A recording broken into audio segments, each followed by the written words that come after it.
Leadership of 10 thematic and 2 joint committees of Federal Parliament elected, 10 committee chairs elected unopposed. Nepal celebrates Mother's Day with devotion. Thousands gather at Madhatirtha for rituals and remembrance. Nepal South Korea launched returning migrant loan program, Koika ADBL partnership to boost entrepreneurship. Israel-Lebanon ceasefire takes effect. Trump signals White House talks with regional leaders. India notifies Women's Reservation Act 2023 into force. 33% quota in Parliament set for implementation from 2029. Tribhuvan Army club clinches title of Prime Minister Cup Men's Cricket Tournament. Defeats Sudipassan province by 5 wickets.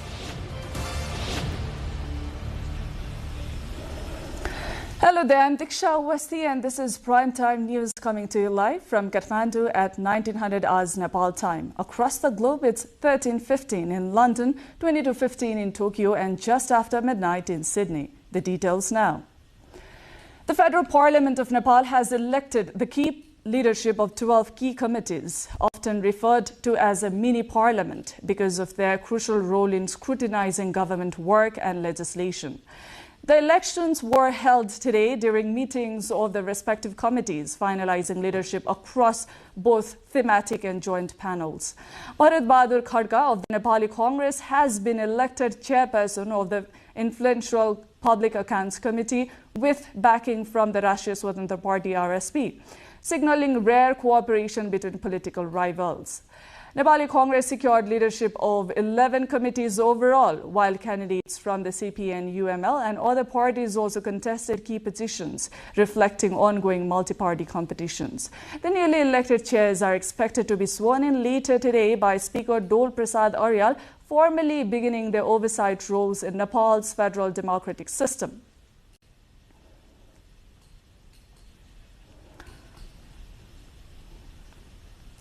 Nepal's largest democratic party, Nepali Congress, is holding a key meeting today to select the leader of its parliamentary party, a position crucial for shaping its role in the federal legislature. A committee led by Joint General Secretary Prakash Snehi has been tasked with building consensus through internal agreement has yet to be reached.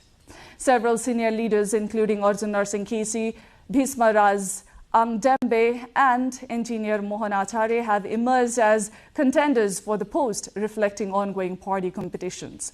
The committee is consulting party lawmakers in an effort to finalize a consensus candidate and avoid a contested vote.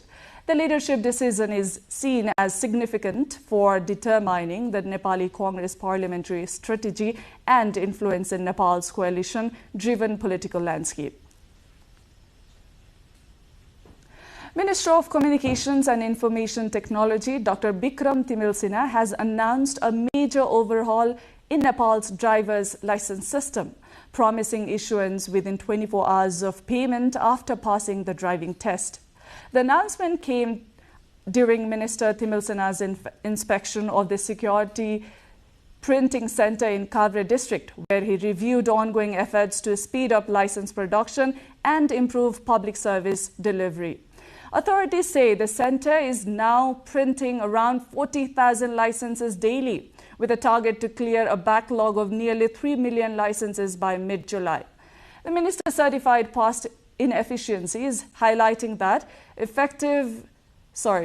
expensive equipment had remained unused for years and directed officials to fully utilize state resources to strengthen the center as a key national institution. Minister Timilsina also emphasized data security and reaffirmed the government's commitment to citizen-focused services, including improving mobile and internet access across the country.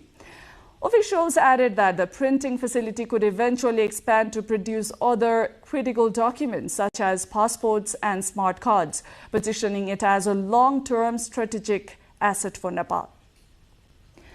The festival of Mother's Day, a deeply rooted cultural and religious observance honoring mothers, is being observed across the country today. Marked on the new moon day of the Nepali month of Baishak, the occasion sees families offering food, gifts and devotion to their mothers in recognition of their sacrifices and care. For those whose mothers have passed away, rituals such as tarpan, pinda, and food donations are performed in accordance with Hindu traditions believed to bring peace to departed souls. The major religious gathering is taking place at Mata Tirtha, where devotees have assembled to offer prayers and remembrance. Pilgrims also take holy dips in the Mata Tirtha pond and worship Harihar, a combined form of Vishnu and Shiva, as part of the rituals. The festival highlights Nepal's strong family values and spiritual traditions, drawing large crowds each year to sacred sites for both celebration and remembrance. Nepal's Prime Minister Balendra Shah has expressed his respect, gratitude and appreciation to all mothers on the occasion of the Mata Tirtha Ausi today. On this occasion, Prime Minister Shah has stated that the mother and motherland are greater than heaven and has stated the mother as a symbol of the nation while wishing for Nepal's bright future. Taking to his social sites, the Prime Minister has described the mother's lap as warm and her feet as pious like a pilgrimage site. The executive head eulogized mothers as an unmatched example of love and sacrifice. In his message, Prime Minister Shah has witnessed all mothers for their lifelong and has praised mothers as the first teacher in life. The Prime Minister has emphasized that children of all mothers should create an environment to make their mothers feel proud through their deeds and should bring smiles on mothers' faces. Now it's time to go for a short break, but we shall be back soon with more updates. Do stay tuned.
Welcome back. You're watching NTV World Primetime News. Now the remaining updates. At least 2 people, including a teenage boy, have gone missing after a boat capsized in the Karnali River in far western Nepal. The incident occurred on April 16 at Bhairavstan in Turmakhand Rural Municipality when a small boat carrying a father and son overturned while returning from across the river. The missing have been identified as 35-year-old Pahal Singh Buddha and his 13-year-old son Nari Buddha. They have travelled to a nearly forest area in Surkhet district for grass cutting before the accident took place during their return. Search and rescue operations are underway, with multiple police units deployed from nearby posts, along with a specialized disaster response team from Nepal's armed police force heading to the site. Authorities say efforts are ongoing, but strong river currents are posing challenges in locating the missing individuals. A meeting of current session of Bagmati Province Assembly of Nepal has been called for 11 a.m. on April 19.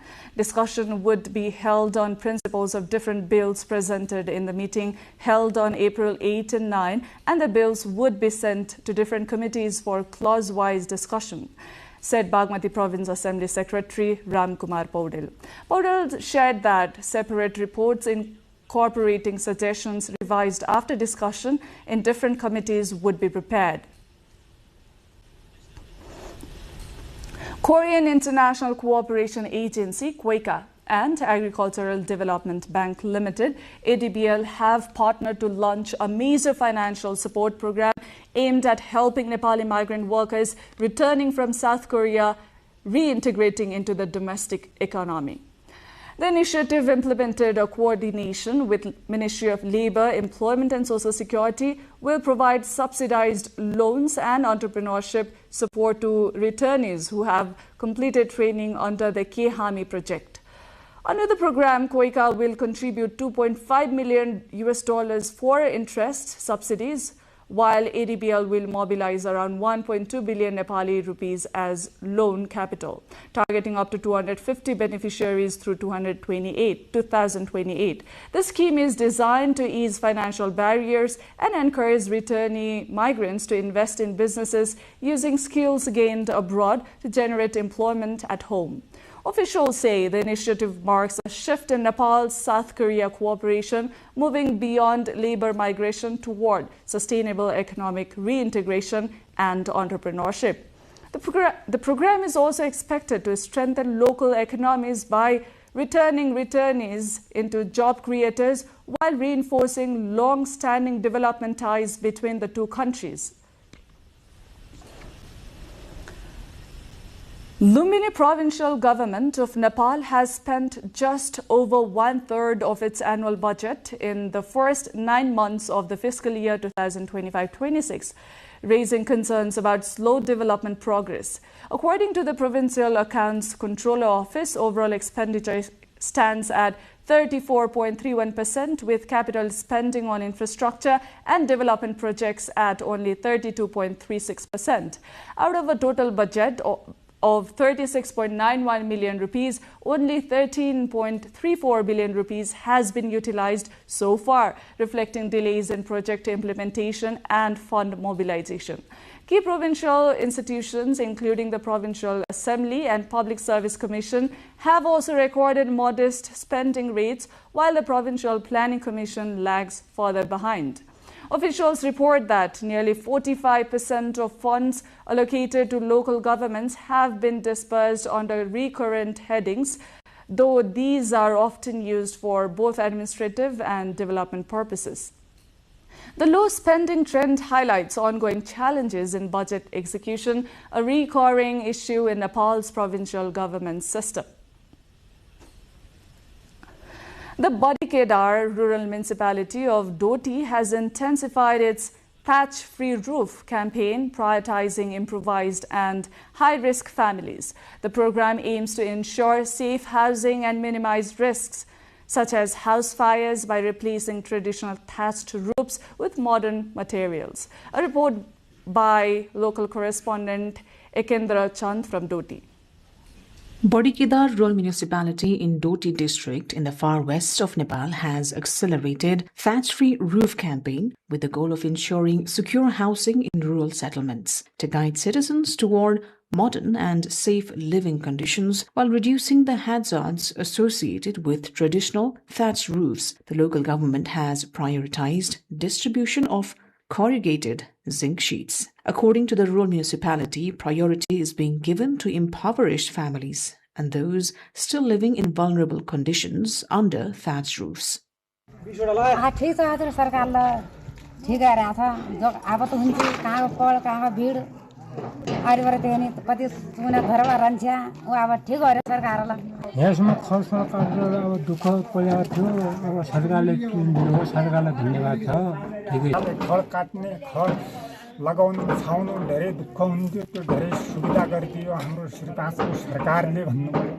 The rural municipality has said primary goal of this campaign is to build safe housing, as thatched roofs are highly vulnerable to natural disasters such as fires, heavy rains and windstorms.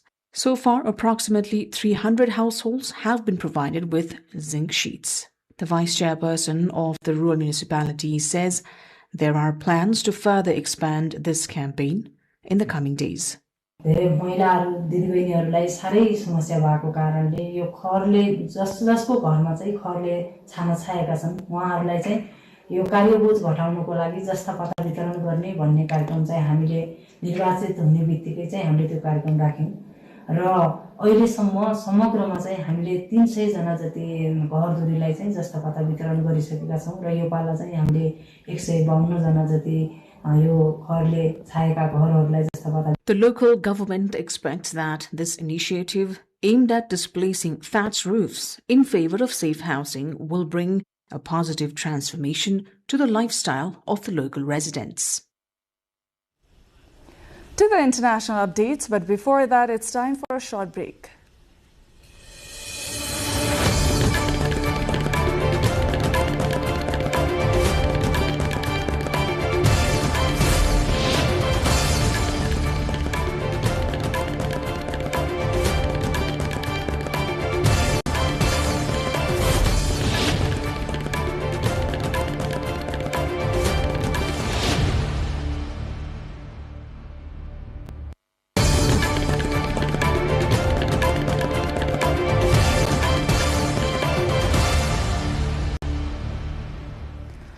A 10-day ceasefire between Lebanon and Israel, announced by U.S. President Donald Trump, has come into effect. The U.S. State Department said both sides would implement the ceasefire overnight to support efforts for a long-lasting security arrangement. The ceasefire represents a key step in Washington's efforts to reach a deal to end its war with Iran, with Tehran insisting a Lebanon truce must be part of any agreement. The pause in fighting has sent displaced Lebanese residents streaming south towards their homes, even as the Lebanese army warned of a number of violations in the area. Fighting that began on March 2 has killed more than 2,196 people and injured over 7,185, according to Lebanese officials. The Lebanese army urged displaced citizens to delay returning to southern villages and towns until the ceasefire is fully in place, also warning against approaching areas where Israeli forces have advanced. Meanwhile, U.S. President Donald Trump says he expects Israeli Prime Minister Benjamin Netanyahu and Lebanese President Joseph Aoun to visit the White House in coming days. The remarks came after the U.S. leader announced a ceasefire between the two countries. We have a ceasefire with Israel and Lebanon, and that'll be great. And they'll be meeting, probably coming to the White House over the next 4 or 5 days. And that'll be the first time they've met in 44 years, which is pretty unneighborly when considering they're neighbors. But there's a really good chance that that'll work out with Lebanon and Israel. I met with, through the telephone, with the president of Lebanon, who's a really good guy, highly respected, and with Bibi. And I think there's a chance we'll be meeting right here in the not-too-distant.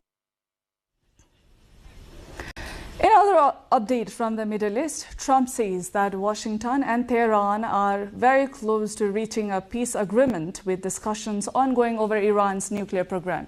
Speaking at the White House, Trump claimed Iran had agreed to give us back the nuclear dust, referring to the enshrined uranium stockpile, but he gave no further details about the agreement.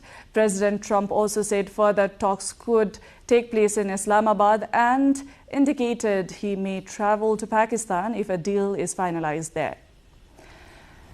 Very important is that Iran does not have a nuclear weapon, and they've agreed to that. Iran's agreed to that, and they've agreed to it very powerfully. They've agreed to give us back the nuclear dust that's way underground because of the attack we made with the B-2 bomber. So we have a lot of agreement with Iran, and I think something's going to happen very positive. In the meantime, global diplomats and officials have gathered in Turkey for the annual Antalya Diplomacy Forum, a high-level meeting focused on policy, diplomacy and business. The three-day event, starting today, hosted by President Recep Tayyip Erdogan in the Turkish city of Antalya, brings together participants from more than 150 countries, including over 20 heads of state and government. The foreign ministers from Turkey, Pakistan, Saudi Arabia and Egypt are expected to meet in the sidelines to discuss efforts to end the ongoing Middle East war. The conflict and the blockade of the Strait of Hormuz are likely to dominate talks, though the timing of the meeting has not been announced. Key attendees also include Syrian President Ahmad al-Shara and Russian Foreign Minister Sergei Lavrov. Myanmar's military government has released more than 4,300 prisoners as part of a traditional New Year amnesty marking the local Thingyang festival.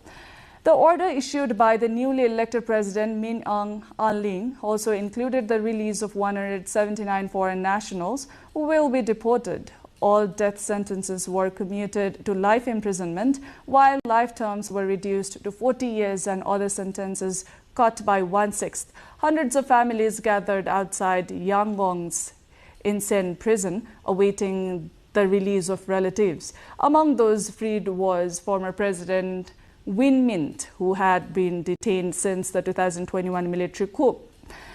Pro-democracy leader Aung San Suu Kyi remains in detention despite a sentence reduction reported by her lawyer to news agencies, with uncertainty over whether she may serve the remainder under house arrest. To more international updates, but before that, let's have a short break.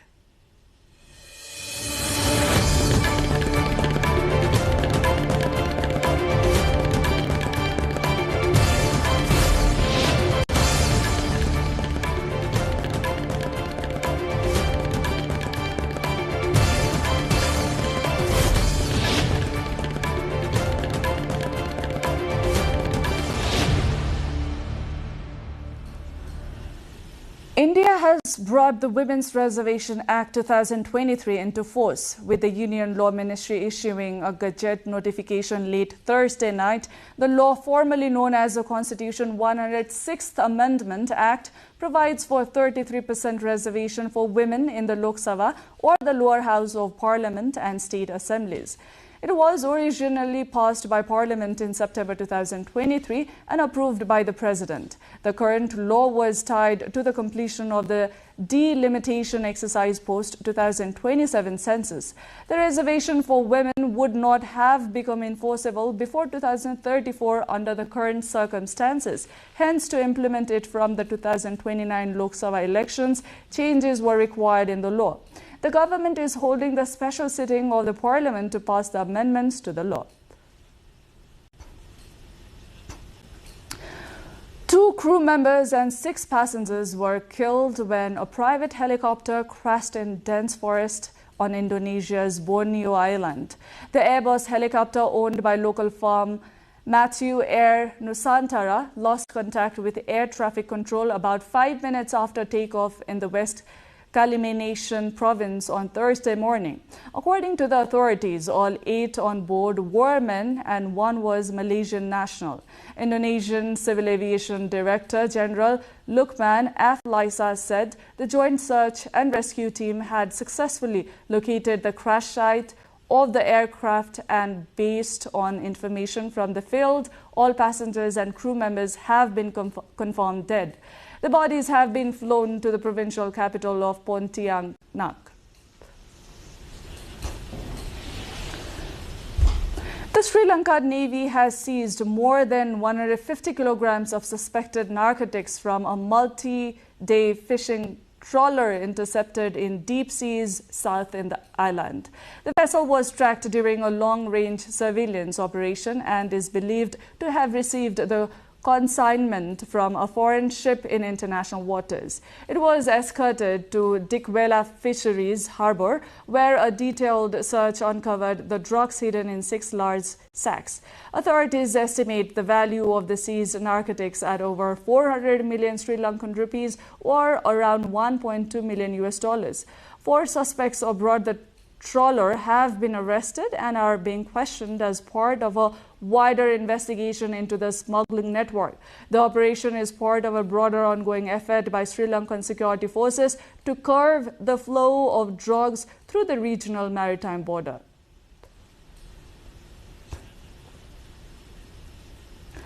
The wolf that escaped from a zoo in South Korea's central city of Daejeon was recaptured early Friday after a 9-day search. Authorities said the young male wolf named Nik-gu had broken out on April 8 by digging under his enclosure and damaging the fence. His escape triggered a large-scale operation involving hundreds of personnel, drones and thermal imaging equipment and led by the temporary closure of a nearby elementary school. Authorities finally caught up with the 30-kilogram fugitive after receiving a tip about a sighting in a park in Daejeon and subdued him with a tranquilizer dart. Nik-gu was captured alive and taken for veterinary checks, which confirmed his vital signs were normal. Nik-gu was born in 2024, made his daring breakout by digging out his closer and damaging the fence on his way to freedom. German authorities have approved a last-ditch rescue operation for a handback well stranded along the Baltic Sea coast for several weeks. The 13.5-meter well was first spotted stuck on a sandbank on March 23 near Lübeck. It was seen being struggling offshore for over a week at times, freeing itself before becoming stranded again. Officials initially hoped the animal would return to the Atlantic Ocean on its own, but its condition has raised concerns it can no longer escape unaided. The planned rescue, proposed by two entrepreneurs, involving lifting the well using inflatable cushions. It will then be transported on pontoons as part of coordinated recovery efforts, according to Mecklenburg-Western Pomeranian's Environment Minister Till Backhaus.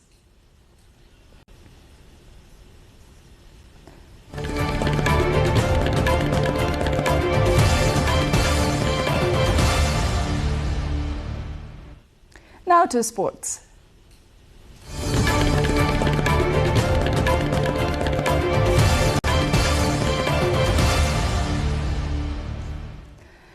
Army club has clinched the Prime Minister's Cup Men's National Cricket Tournament, defeating Sudurpashchim Province by 5 wickets in the final held at Narayani Cricket Ground. Chasing a modest target of 162 runs, Army comfortably reached 164 for the loss of 5 wickets in 34.3 overs to secure the title. Iman Sheikh led the chase with a steady unbeaten 46, while Basir Ahmad contributed 45 runs and delivered an all-round performance to be named player of the match.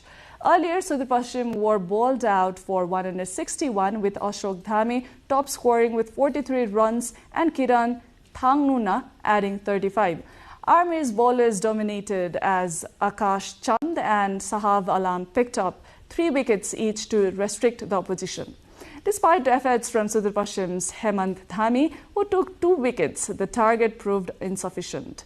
With this result, both finalists along with APF Club and Madhya Province have qualified for the upcoming J Trophy Elite Cup under the Cricket Association of Nepal CAN's tournament structure.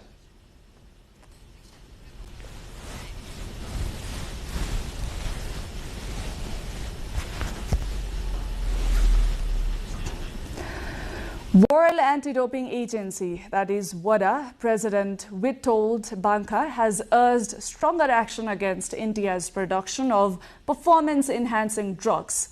According to WADA, India is the leader in manufacturing performance-enhancing drugs. Speaking during a visit to New Delhi, he said curbing production and supply chains is critical to tackling doping and protecting athletes. WADA is working with India's Central Bureau of Investigation and other law enforcement agencies to target networks involved in manufacturing and distribution. The agency has expanded global enforcement through its investigations program, supporting raids, lab shutdowns, and major drug seizures. India has topped the global list of doping violations for 3 consecutive years, with 260 positive cases recorded from 7,113 samples in 2024, according to WADA data. Banka said the focus remains on strengthening legal and enforcement systems rather than penalizing countries' chances of hosting major sporting events.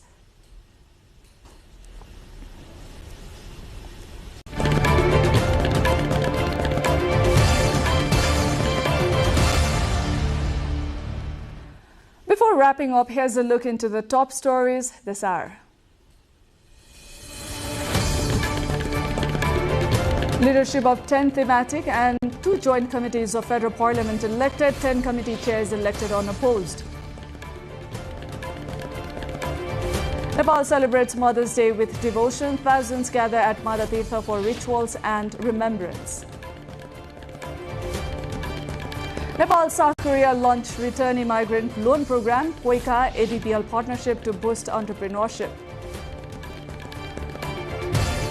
Israel-Lebanon ceasefire takes effect. Trump signals White House talks with regional leaders. India notifies Women's Reservation Act 2023 into force. 33% quota in Parliament set for implementation from 2029 polls. And Tribhuvan Army club clinches title of Prime Minister Cup men's cricket tournament, defeats Sudar Pashchim province by 5 wickets.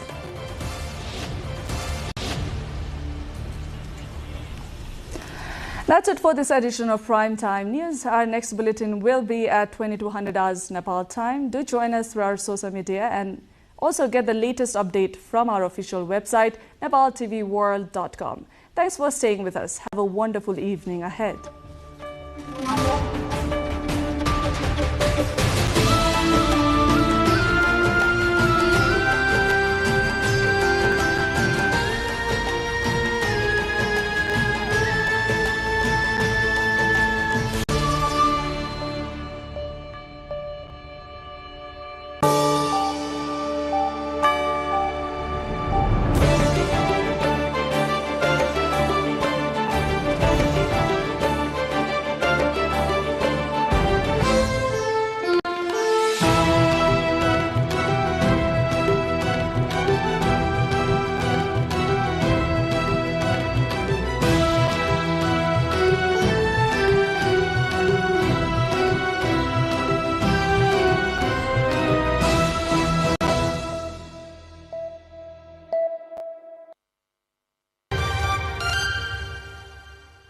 Good evening, I am Siksha Bhattrai and you are watching Business World. Across this week's global economy, technology and innovation, a series of developments are shaping the direction of markets, industries and supply chains worldwide. From energy security concerns and shifting trade dynamics to emerging technologies and policy moves, we bring you the key stories making headlines. We begin with developments in the energy sector where global uncertainties continue to influence supply and prices, with ripple effects being felt across the industries and the regions. We start with energy security, where Japan has unveiled a $10 billion support package for Asia. The initiative aims to strengthen energy supply chains and ensure access to petroleum-based medical products, including essential healthcare materials. It comes amid rising tensions in the Strait of Hormuz, a critical global route. The move also reflects growing concern over Asian economies over supply disruptions and the need for coordinated regional resilience. Japan's Prime Minister Sanae Takaichi has announced a $10 billion support package to strengthen Asia's energy security and safeguard vital petroleum-based medical supplies. Speaking Wednesday as chair of the Asia Zero Emission Community Plus Summit, Takaichi unveiled the new framework, Power Asia. It will channel financial aid through Japan Bank for International Cooperation to help countries procure crude oil, expand stockpiles, and adopt Japan's reserve systems. The initiative comes amid rising tensions between the United States and Iran over navigation in the Strait of Hormuz, a key artery for global energy flows. Leaders at the summit agreed Asia's economies are deeply interconnected and stressed the importance of joint efforts to secure supply chains and guarantee safe passage of vessels. In a related development, oil markets are reacting to rising geopolitical risks. Kuwait has sharply increased crude prices for Asian buyers amid ongoing Middle East tensions. Analysts now warn the market could shift into a supply deficit. This comes as global oil prices remain volatile, with fears that prolonged disruptions could push prices above $100 per barrel. Kuwait has raised the official selling price for Kuwait export crude to Asia in May to $17 a barrel, above the average of Oman Dubai quotes, from a premium of $0.50 in April. The news came after the US military said it would begin a blockade of maritime traffic through Iranian ports and coastal areas after weekend talks failed to clinch a deal to end the Iran war, jeopardizing a fragile 2-week ceasefire. Middle East crude has become the priciest globally after the US-Israel war on Iran disrupted shipping through the Strait of Hormuz, a vital artery for about a fifth of the world's oil supplies. This month, OPEC Plus agreed to raise oil output quotas for May by 206,000 barrels per day, a modest rise that will largely exist on paper as its key members are unable to raise production due to the Iran war. The increase comes as analysts expect the hit to global oil production to flip the oil market into a supply deficit this year versus pre-conflict estimates of a comfortable oversupply. Meanwhile, the impact is spreading across the aviation sector as well. Cathay Pacific has announced flight cuts as jet fuel prices surge globally. The airline is scaling back operations and suspending key routes through June. Around 2% of scheduled flights will be cut, highlighting how rising fuel costs are forcing airlines to adjust capacity. Cathay Pacific Airways has said it will cut some flights from mid-May until the end of June, citing soaring jet fuel costs triggered by the ongoing conflict in the Middle East. The airline will cancel about 2% of its scheduled passenger flights from May 16 to June 30, 2026, while its budget arm HK Express will cut about 6% from May 11. The carrier said the suspension of its passenger services to Dubai and Riyadh will stay in place until June 30. It noted that according to the latest data published by the International Air Transport Association IATA, the global average jet fuel price rose to $209 per barrel for the week ending April 3, increasing from $99.40 per barrel for the week ending February 27. Amid these uncertainties, countries are working to secure critical supply chains. Singapore and Australia are accelerating a deal to safeguard energy and essential goods. The agreement is aimed at ensuring stability even during global disruptions. Officials say the partnership will also enhance coordination on logistics and emergency response mechanisms.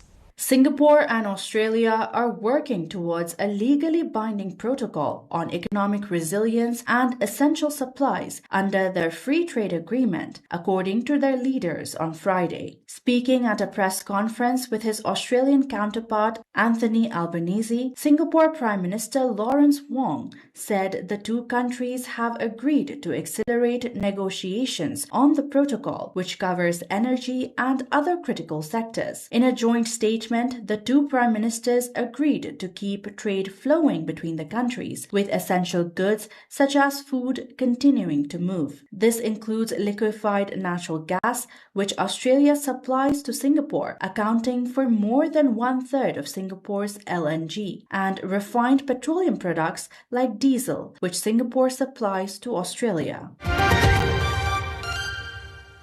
Attention is also turning to long-term economic risk. The World Bank is warning of a looming global job crisis with a major shortfall expected. Leaders are being urged to stay focused on structural challenges despite current conflicts. A recent global assessment suggests economic shocks and rising costs could significantly impact employment growth in developing economies.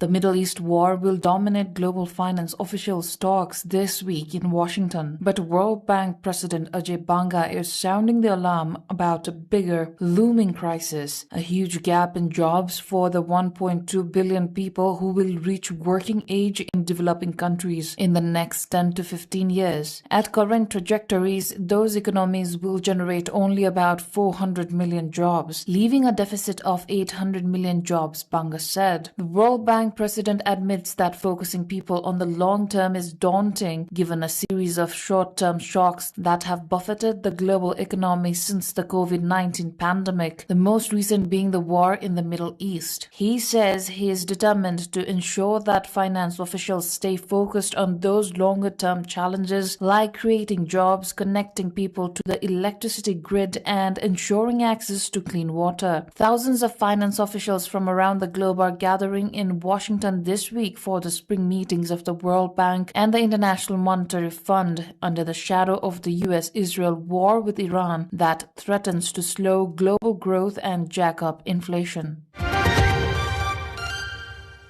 The economic pressures are becoming more visible across the states. Bangladesh's trade deficit has widened significantly due to rising imports and falling exports. The trend highlights growing vulnerability to global price fluctuations. Economists warn that continued pressure on foreign reserves could affect macroeconomic stability in the coming months.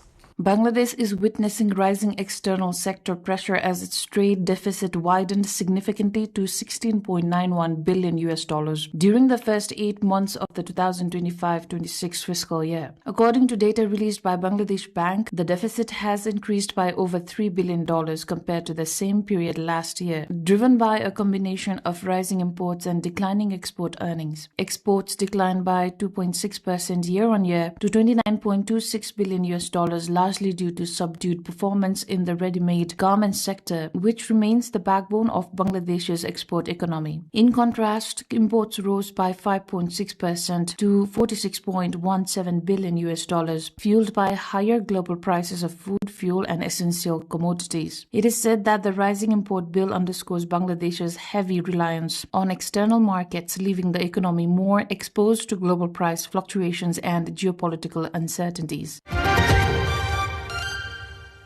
Elsewhere, policy shifts are reshaping investment landscapes. Venezuela has opened its mineral sector to private investment to attract foreign capital. The move signals a broader push towards economic reform and long-term growth. It is also seen as an effort to diversify the economy beyond oil dependency and revive investor confidence. Venezuela has opened its vast mineral reserves to private investment, marking a major policy shift just months after easing state control over its oil sector. The move is aimed at attracting foreign capital into one of the world's most resource-rich countries. The country holds significant deposits of gold, diamonds, bauxite, and coltan, a mineral used in electronics such as phones and laptops. Lawmakers in the National Assembly unanimously approved the mining reform on a second reading. Assembly Chief Jorge Rodriguez announced the decision, saying the legislation would help build long-term economic growth and stability. He described the reform as a key step toward future prosperity. The policy change is part of broader economic reforms linked to growing cooperation with the United States following political upheaval in the country. Sustainability is also gaining traction in emerging economies. India has launched a major initiative to manage textile waste through recycling systems. The effort supports environmental goals while creating new livelihood opportunities. Authorities say the program could effectively reduce landfill waste while boosting the circular economy. India has launched its first textile recovery facility, TRF, in Navi Mumbai, marking a key step in managing growing textile waste through circular economy practices. India generates around 7.8 million metric tons of post-consumer textile waste annually, prompting cities to adopt structured recovery and recycling systems. Over 140 textile collection bins have been installed across housing societies in all 8 municipal wards to encourage source segregation and citizen participation. A digital tracking system is also being developed to monitor textile flow from collection to final reuse. Recovered textiles are converted into products such as bags, mats, and home decor items by women's self-help groups, generating livelihood opportunities while reducing landfill waste. Officials say the initiative could serve as a model for other urban bodies in India. Technology is playing an increasing role in transforming supply chains. China has introduced intelligent robots to modernize grain storage operations. The innovation boosts efficiency while reducing reliance on manual labor.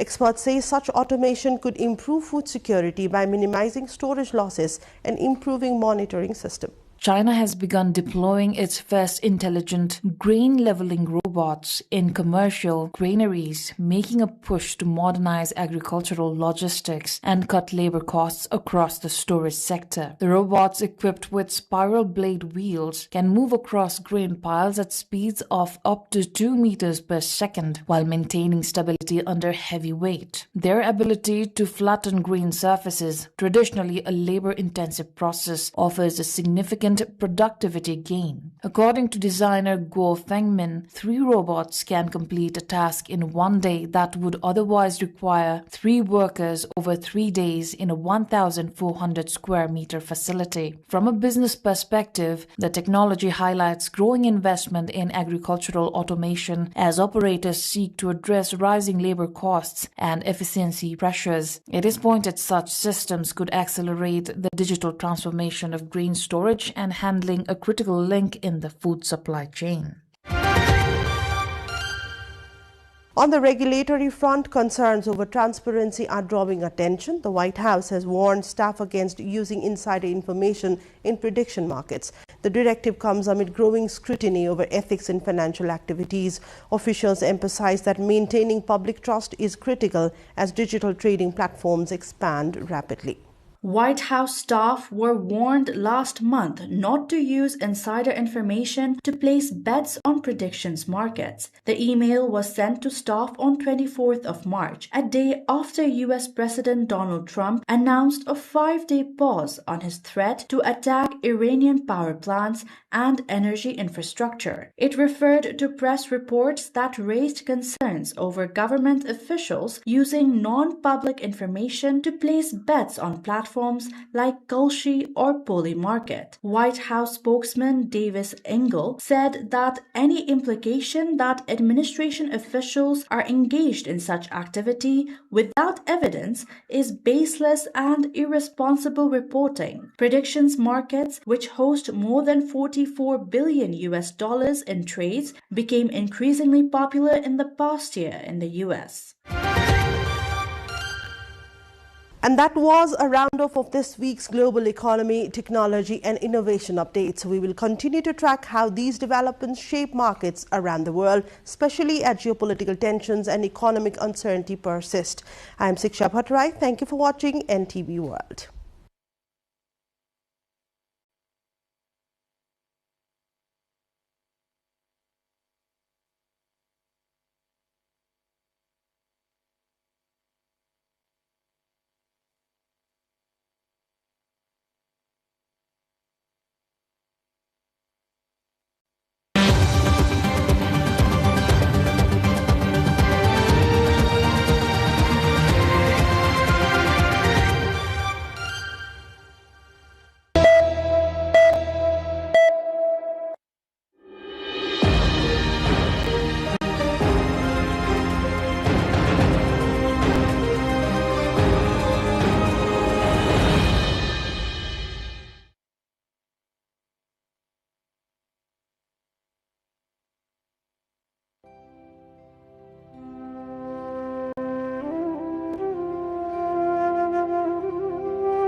Every dawn begins with a promise. Light will return. For the people of Nepal, the sun is not just a star in the sky. It is an eternal witness to labor, to love, to loss, and to life itself.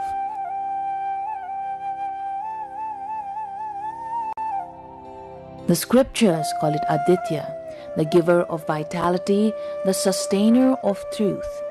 Farmers bow to it before planting their seeds. Mothers pray to it for the well-being of their children. To the people of Nepal, the sun is not a distant deity. It is divinity made visible, and that reverence is best manifested in Chhat.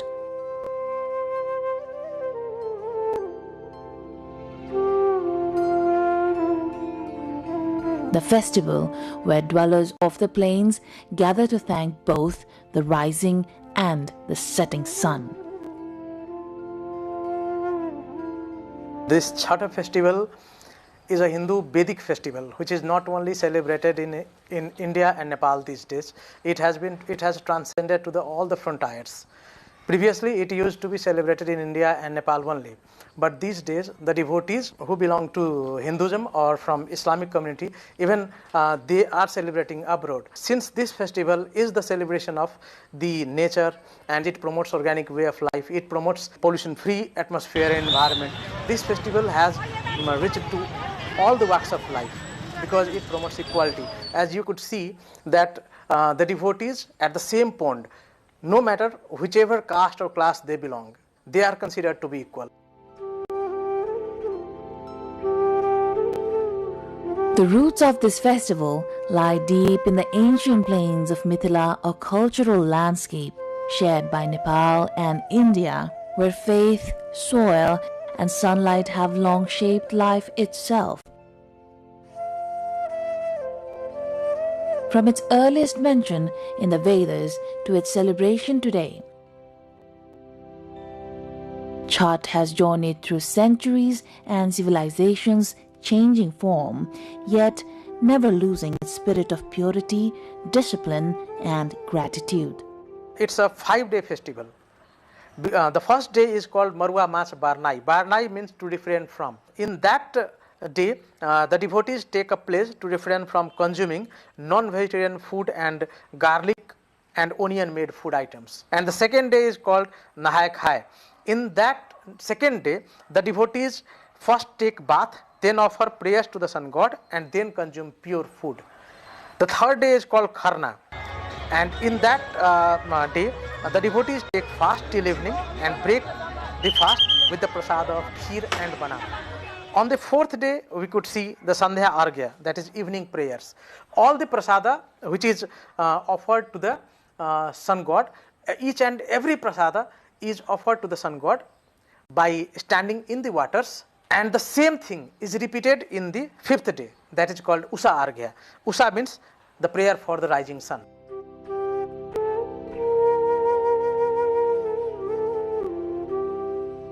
The festival unfolds over 5 days, each with distinct rituals and a shared focus on devotion. Families prepare offerings, maintain sacred spaces, and observe fasts while communities gather along water bodies, including river banks and ponds, to offer prayers to the rising and the setting sun.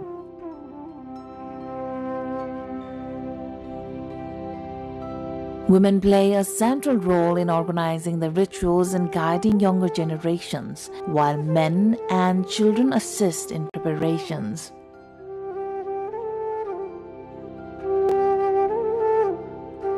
The collective participation reinforces family bonds and community cohesion, bridging generations in a shared cultural practice.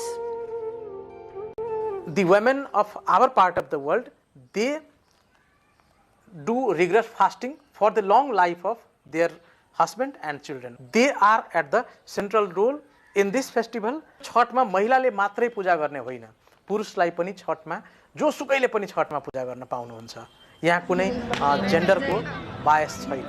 तर हाम्रो women इम्पावरमेन्टलाई कहाँसम्म यसले role play गर्दो रहेछ, sustainable development गोल्समै हेर्ने हो भने gender equality कुरा गर्छ, वुमेन इम्पावरमेन्टको कुरा गर्छ. There is no use of Sanskrit mantra, there is no role of pandit, there is no any holy text which will prescribe the modality of the Chhath celebration.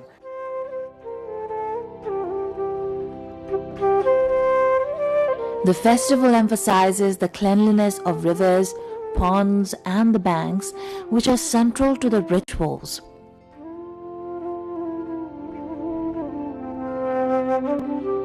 These practices reflect an understanding that devotion is inseparable from responsibility towards nature. The festival demonstrates how religious observances can reinforce sustainable interaction with natural resources, promote environmental stewardship, and instill awareness about protecting water, soil, and the surrounding environment. Once the Chhath festival concludes, we forget the messages which Chhath festival intends to give. Chhath talks about the pollution-free water bodies, the pollution-free sand, the pollution-free soil, and the pollution-free atmosphere. But the thing is that we often forget these messages. And the governments could uphold these messages if they could come up with certain policies while enlisting this Chhath and or promoting this Chhath festival in the UNESCO or in some other policy mechanism. They could draft some policies, or they could draft some provincial laws which could enlist our water bodies as a natural body.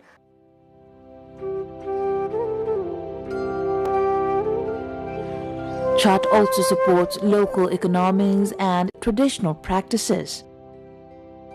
Families rely on only locally sourced fruits, vegetables, and bamboo baskets, while vendors sell traditional items for the festival. Home-prepared offerings and locally produced goods strengthen community livelihoods and ensure that cultural indigenous skills and knowledge are preserved. By linking tradition with practical benefits, Chhath sustains both social and economic aspects of the communities and celebrate it.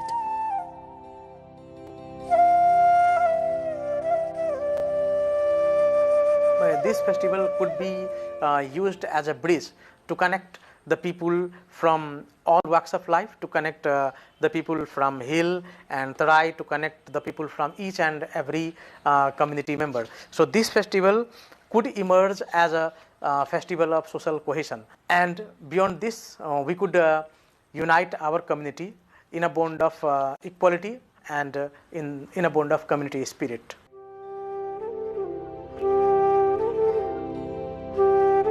From Mithila to Kathmandu and beyond, Chhath bridges regions and generations. Its observance in urban centers and abroad shows how cultural traditions can adapt while maintaining the festival's essence. The rituals connect younger generations with their heritage and ensure the continuity of cultural knowledge. The festival continues to adapt to modern contexts while maintaining its historical roots, ensuring that the traditions and responsibilities it embodies remain relevant for future generations.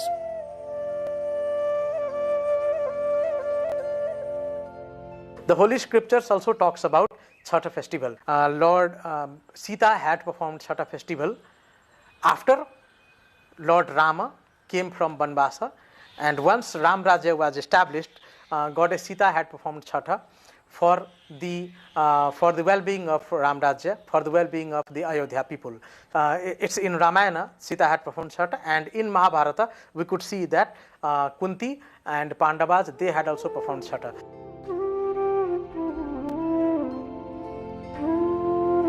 Practices become culture, good practices become religion, and Chhath reflects a tradition that transcends boundaries, uniting communities across the Mithila region. In the flatlands, where summer temperatures often exceed 40 degrees Celsius, the sun becomes both sustainer and foe. Yet, despite the intense heat, devotees endure fasting, prepare offerings, and perform rituals with unwavering discipline and reverence. In facing the sun in this way, they demonstrate resilience, faith, and a profound connection to nature, showing that devotion can persist even under the harshest conditions.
In a lecture hall, she teaches the theory of how power works. On the streets of Kathmandu, she's watched that same power shift hands in a way no textbook could have predicted. We are living in a Nepal where the old guard is out, the RSP bell is ringing, and the very concept of ideology is being questioned. Today on Inside, we try to bridge the gap between academic theory and political reality. Joining us is educator and political leader Manushi Yani Bhattarai. Welcome to Inside. It's very good to have you on our show. Thank you so much. It's lovely to be here. What's keeping you busy these days? I teach, I do some freelance research, I'm politically active, I'm a mother of a little kid, so that's what keeps me going. March election has definitely given a shift in Nepal's politics and a government change as well. There's a lot of new faces in the parliament and a new kind of shift in the dynamics. How have you viewed all these results and what's happening? The new government seems to be very charged with its decisions. I mean, of course, this is an unprecedented sort of shift in Nepali politics, especially in terms of the youthfulness of the representation that's happened. But youth is itself a very political category. It's not a monolith. So what does the youthful aspiration mean? Where are we headed? These are some of the concerns that I am mostly dealing with. I'm thinking about. I'm trying to articulate, process them, because this was bound to happen. We also I come from a certain revolutionary past and from a very popular party then. But then 10 years ago we decided to make break from that because of this reason, precisely because of this generational shift that was happening. That required a new sort of ideological, political, programmatic translation in politics, which the old guards were being very resistant to. So this sort of new change was bound to happen. So I'm very happy that this change has happened. But I'm also deeply concerned about the directionlessness of it. Mm-hmm. I mean, where are we headed? It's not very clear. And given the global environment, the global upsurge of right-wing politics, of rise of neo-conservatives, so Nepal needs to be very wary of those international and regional sort of developments that are happening. Mm-hmm. That's where since I come from a progressive background and I still articulate or advocate for progressive politics, this is where I'm concerned about. You've mentioned before that RSP back then, a little over a year I think, was inclined to the right. Do you think it's still relevant? It is relevant if you're willing to look at this whole left-right thing from a new stance. Even the traditional way of how you would look into this ideological divide, it requires a shift in our lens. My parents' generation, the era then had a more sharper left-right divide. The era that we are going through, there's that blurring, especially in Nepal because for decades the left has been part of the establishment. It has led governments, and because precisely of that waning of the left ideals, of dilution, of even betrayal of those promises, now we have sort of an era where the young people are not very patient about ideological debates, and I think largely the left is to be blamed. Now RSP tries to portray itself as a very centrist party, but as an academic, as also a politician who's seen a lot in a short span of my political life so far, that usually centrist politics tilts towards the right. It begins as a centrist. I mean, what does even a centrist politics mean? What does it mean? You'd have to dig deeper, and you will see that usually it takes a rightist turn when you have to take tough decisions, when you have to be clear about, is it pro-poor people or is it anti-poor people? Is it, I mean, how does it look? How do your policies and your actions look from the perspective of the most marginalized people? That's when centrist politics can look pretty much tilted against, you know, the poor people, the most marginalized people. So that is yet to be seen. We don't know yet if RSP will take that tilt. But so far, you know, based on how we have seen centrist politics go, that's where I was concerned. So 1 year ago when I was talking about that, that was when RSP was still, you know, they had a fewer number of seats. There were only 20, 21 people in the parliament. And there were very well-intentioned people in RSP too.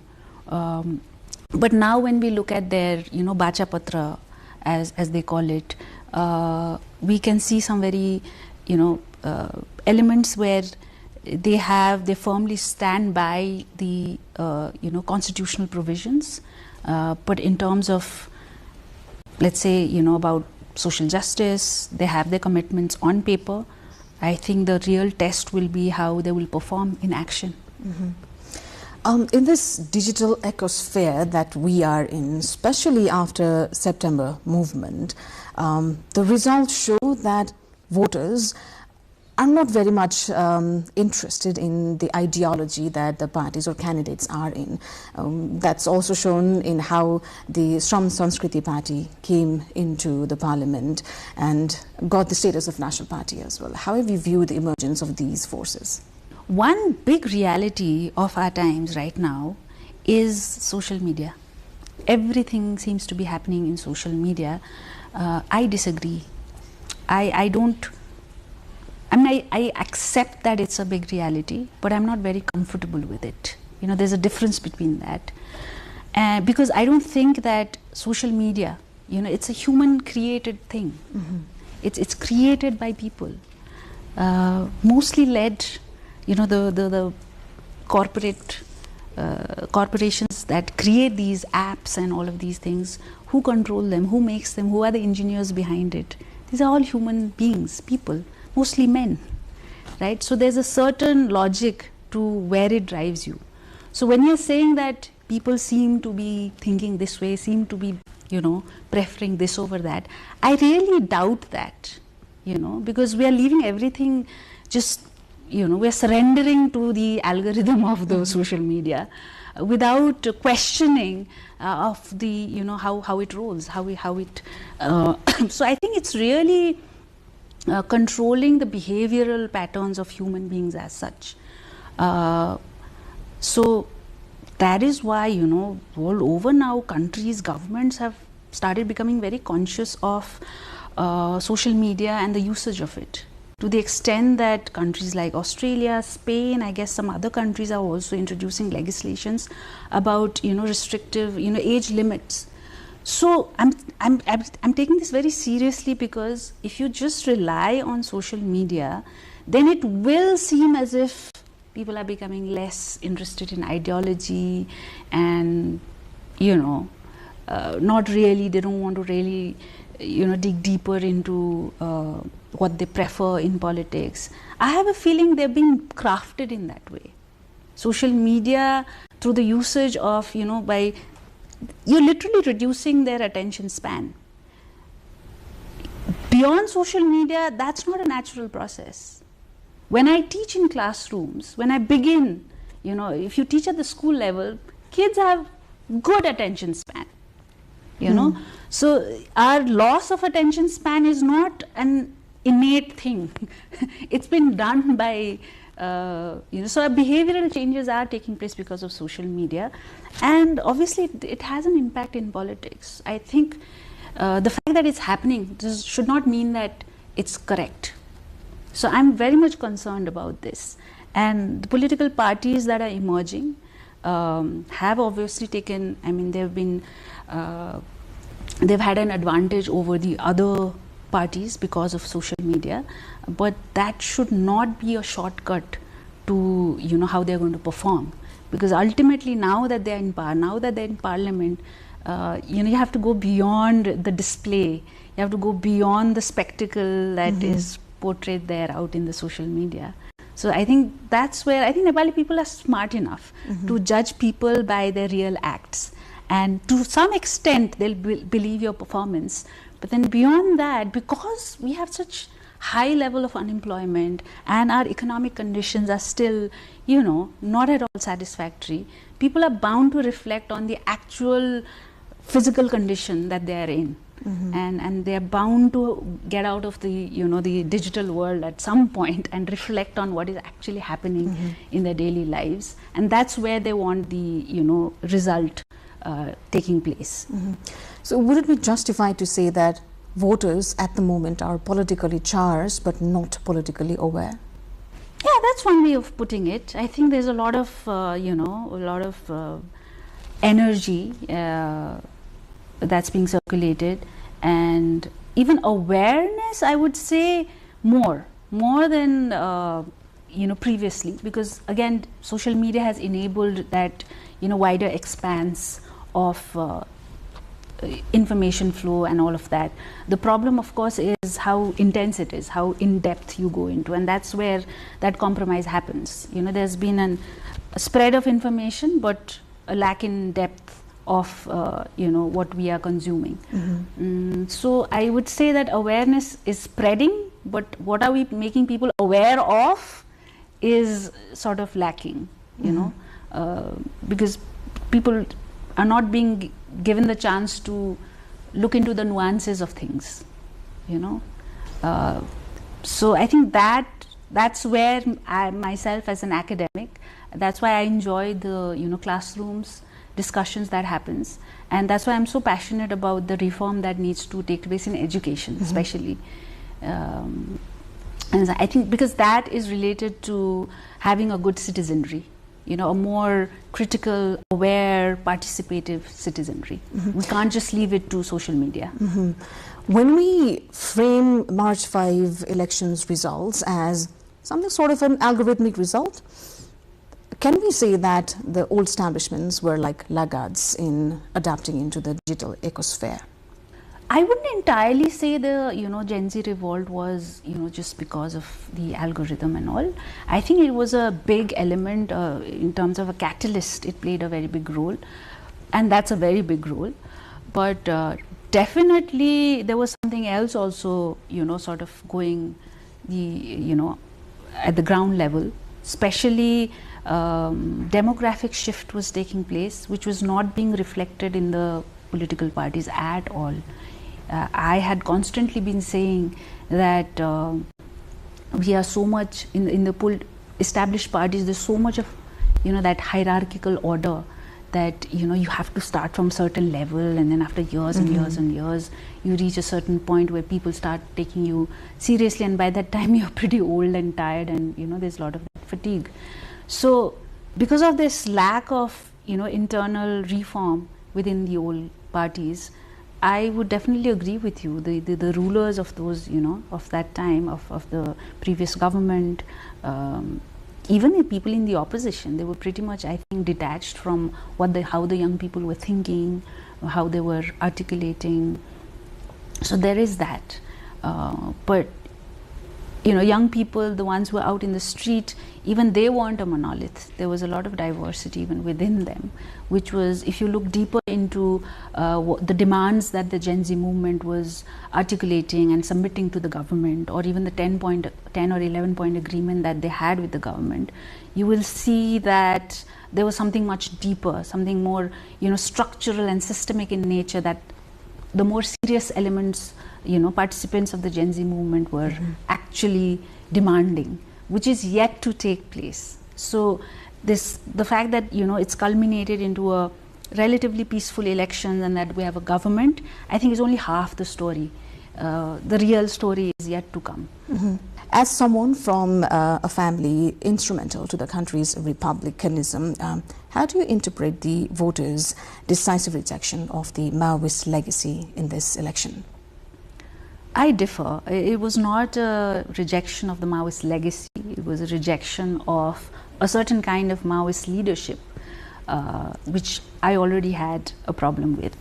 We left that party 10 years ago precisely because of that sort of divide that was happening between what were the ideals of the movement versus what was the actual practice that we were doing. So that corrupt sort of, ongoing, it was already there. It was being actually institutionalized within that party. I think people, had they rejected the Maoist legacy, we would not be standing on the same foundations of, a federal, democratic, secular country. That remains.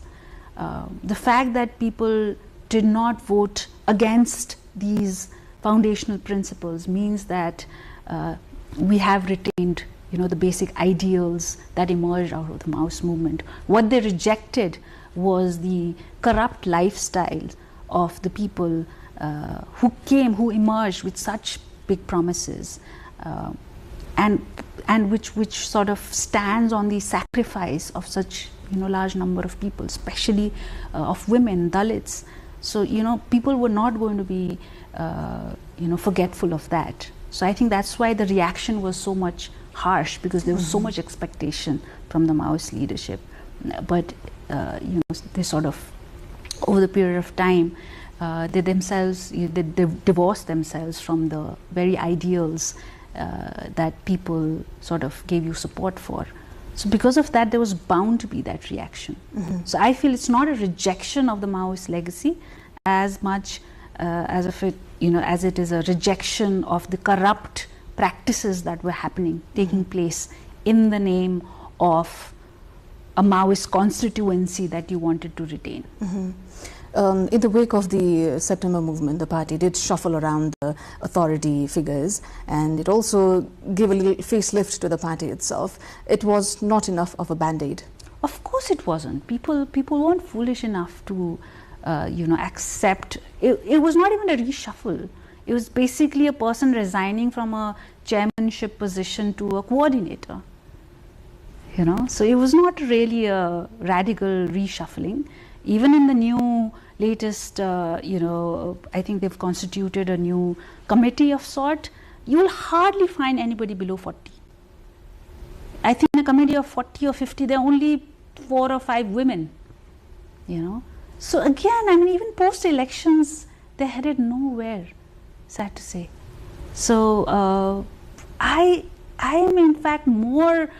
I would like to invest my time and energy on either critiquing or being hopeful about how the new ones are doing, like new parties such as RSP or Shram Shakti, or even our own, Progressive Democratic Party or Ujalo Nepal Party. I think they deserve our time and energy in terms of how they are going to, restructure themselves or reorganize themselves. I think the old parties, we've given them more. Nepali Congress made the best effort, best attempt to reorganize itself, but it happened too late and too slow, and wasn't enough. That's why they had to face the mandate that they got. But for the old so-called communist parties, I think it's a lost case, sadly. There's no coming back. I don't think so. We don't. Where's the silver lining there? If you had younger people, then you would be hopeful, right? Because and that's something that you would really look up to, because progressive people, young people, now taking charge of things. That is what we would like to see. But obviously, your own structures are the barriers now. Your own leaders are the problem for you. So I think it's in the best interest of young people in those organizations to dissociate. That's the best thing. The easier you dissociate yourself with the old guards, the better it is. Some parties are still struggling to incorporate more younger voices within them. Some have seen generational shift forcefully in some. So when do you think is the right time or situation for it to happen? The times we're living in, even this generation shift is happening at a very fast pace. Earlier, when I started my political activism, it would take at least a decade or so for that generational shift to happen. Now it seems as if it's happening every few years. So I think what needs to be done is for any political organization to have a certain system intact where there's a regular sort of, inflow and outflow of, people, so that younger people have a sort of a motivation to enter, like really good motivated people need to enter politics. We need the best people in the political, landscape. So if our regular conventions, party conventions are institutionalized in a manner where it's inclusive, of not only young people, but even within the youth, we have to realize that there are intersectionalities where your youthfulness would intersect with your gender, your caste, your regional identity, your linguistic identity, your ethnic identity. So even that has to take place. So I think that in the spirit of how the Constitution establishes our rights for inclusive representation, our political parties also need to include young people, but an inclusive body of young people. And I think the reasons why the established parties sort of are to be blamed for their own downfall is because they killed that process. Whatever was they even tried to build, like they would step beyond their own even internal party rules. A group of men could just sit and scrap certain elements in their party rules. So that I think needs to be, there has to be consequence when you sort of don't democratize these things within your internal party structure. I think so. That's what happened with the established parties. I think the new ones should also stick to what they're trying to do so far. Should not be left to the discretion of a handful of people. So I think we are at least headed in a direction where we are thinking in terms of institutional change, of establishing mechanisms. But then it's also happening side by side with an over-reliance or reverence of these individuals, of these heroes coming, and these are all macho heroes. It's quite a discomfort. I teach gender too, and then we have these classroom discussions where there's a lot of discomfort with how we are imagining our saviors as, like they're mostly hyper masculine macho people portrayed as heroes who are going to save Nepal. That's not going to happen. Was it not like that before? Because in a way it was, but social media has amplified the the patriarchy that was operative. It's just been amplified. So that's why this new conservative upsurge that's happening worldwide is typically that you have a lot of, and especially this is, as a political science I can say, this is because of the weakening of ideology, particularly ideology of the progressive kind.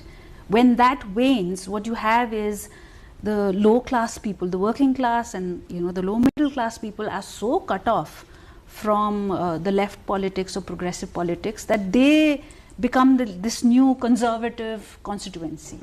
And with social media, this becomes the new conservatives, and therefore you have the rise of people like Trump, Donald Trump, worldwide. So that it's a phenomena happening everywhere. In political parties, because you have been active since your student years, do you think it's easy for women to enter into politics but difficult to sustain? I think it is quite difficult to sustain, to maintain that continuity and advancement to leadership positions. Now, before this new constitution, even making an entry into politics was extremely difficult. It is difficult still now, but it was more difficult then. But because of our friends and our mothers, of that generation, they fought, they sacrificed so much that now we at least have a set of, the bare minimum threshold that is required in the parliament. So you have to have 33% parliamentarians, women parliamentarians. So you've entered in politics, you've become the, local government representatives and all, but you will see that a lot of them struggle to actually exercise effective power. You are mostly relegated to deputy positions, right? So, deputy mayor or deputy speaker, most of the deputy positions are sort of almost, reserved for women, which is actually not the spirit of the Constitution. And because of structural barriers such as, the whole household burden, women who are active in politics still need to go back, and their household workload is not shared, mostly not shared by your partner. So, and also lack of access to financial, resources, and so many things, and violence. Now more like, digital violence. There's a disproportionate attack on women who are active in politics online. There's an online digital gender-based violence. So because of these, you do see a lot of women struggling, even after having made an entry into politics, struggling to maintain that or to sustain their presence in politics. So a lot more needs to be done. You can't just leave it to the individual capacity or intent for women to fight through this. There has to be more institutional support, more organized support for women to make their sustained presence in politics. Do you see that happening? I think now this new generation of politicians have to work on that, because the minimum threshold, as I said, for numerical presence of women, that's already been done by our very strong women politicians in the past. They struggled for that. It's been institutionalized now. Now it's the task for the new group of politicians to sort of build on it. We have a solid foundation. I think we just need to move ahead, do much better, and let's see. Let's hope. I think we are seeing much younger people who are more attuned to what the younger generation of women are going through. There are a new set of challenges that young people face. So they should be more responsible, and I do have a firm belief that they'll do that.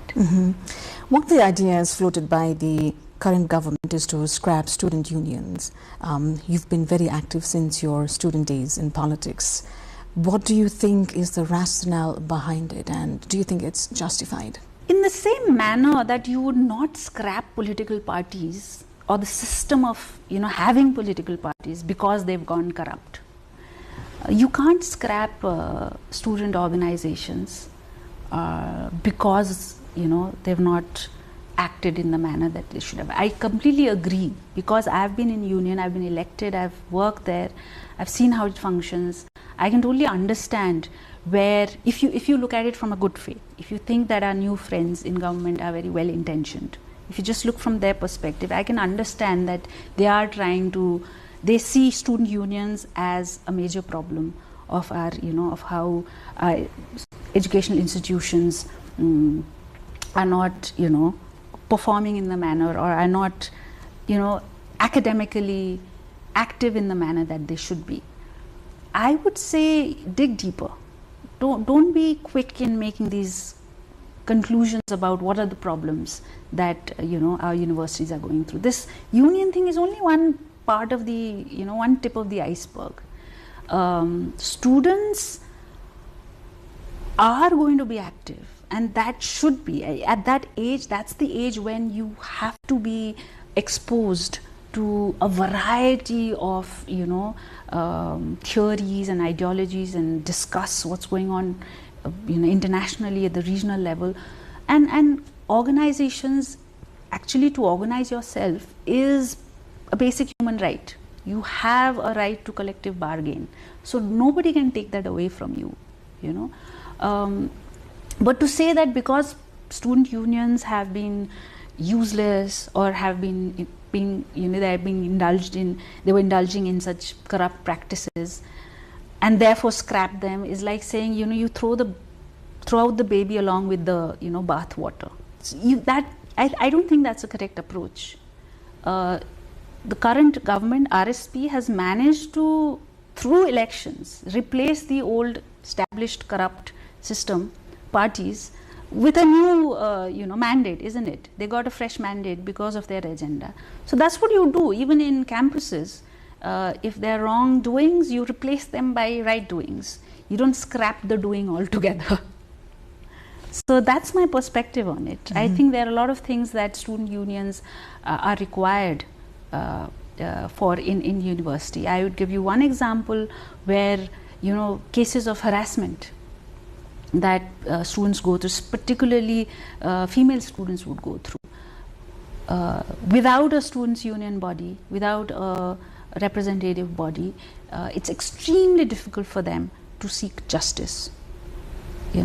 And you might say, or the new government might say that, okay, we're not scrapping union, we're just scrapping organizations that are affiliated with political parties.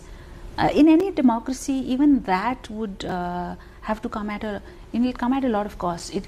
It will be seen as an act of repressing, of suppressing dissent, of criticism, and I don't think that's the right direction. What do you think were the reasons behind this erosion regarding the significance of student union, and do you think it could be better managed? Definitely. When I was in the union, I was self-critical because there was nothing given to me in the sense of, these are the set of things that you should commit yourselves to, and these are the things that a student union is not supposed to indulge in. It was as if as a student union was either, it could go in any direction. It entirely depended on my intent. If I came with good intentions, I could do so many good things. If I came with bad intentions, I could really make things worse. And that's where I saw the problem, that a lot of corruption, union, as a union leader, are you supposed to be involved in construction stuff, like Theka Patta, so that's what was going on. So I was always advocating for making strong institutions. So FSU, not scrap the FSU, but definitely restructure it, redefine it. What is the purpose of it? So that's the thing that we need to do about not giving them undue leverage over things that they're not supposed to do. I think that was what was that was the wrong thing that was happening. And that's why students' union or organizations affiliated with political parties would thrive on a lack of system. Because when, for example, if TU does not have a calendar, what you could do is students would come to you and say, okay, can you please get me admitted? Although the admission deadline is closed, please get me admitted. And that's what the organizations thrived on. Those are the malpractices that need to be stopped. You don't scrap the organizations as such, but make them irrelevant. Make the badly functioning organizations irrelevant. That is something that a democracy is capable of doing.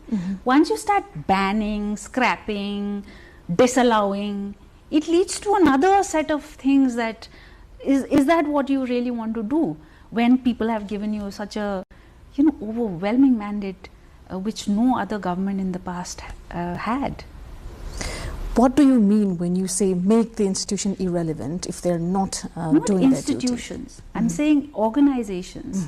Just as how through elections you won a mandate, people, leave it to the people. People are good, in a way. Sometimes they have a sense of what to reject and what to endorse. I'm not saying it should be valorized to the extent that anything and everything that happens in the name of people's mandate should remain unquestioned. That's not what I'm saying.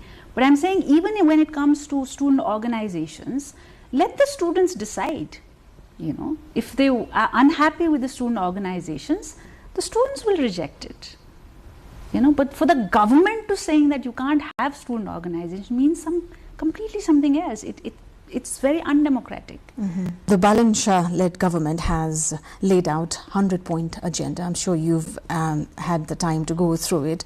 One of the goals of the government is to reach an economy of $100 billion. Do you think the agendas are just a populist approach, or are they relevant and pragmatic? Well, on the point that you said sounds quite fanciful. But that's also something, a strong economy, an economy that delivers, that generates good jobs for people is actually, the biggest priority for the nation, given the, the mass scale of out-migration that's been happening.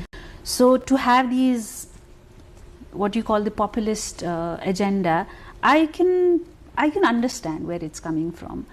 I think the more concerning thing is the ability to get there, to deliver. What happens usually, and this has happened with the established parties, that you make such big promises and then you don't deliver, then people get frustrated. So you have to be very careful now. You have to learn from the mistakes of the past and be very careful about what you're promising. So from where I stand, I see it very difficult for the current government, not impossible, but very difficult.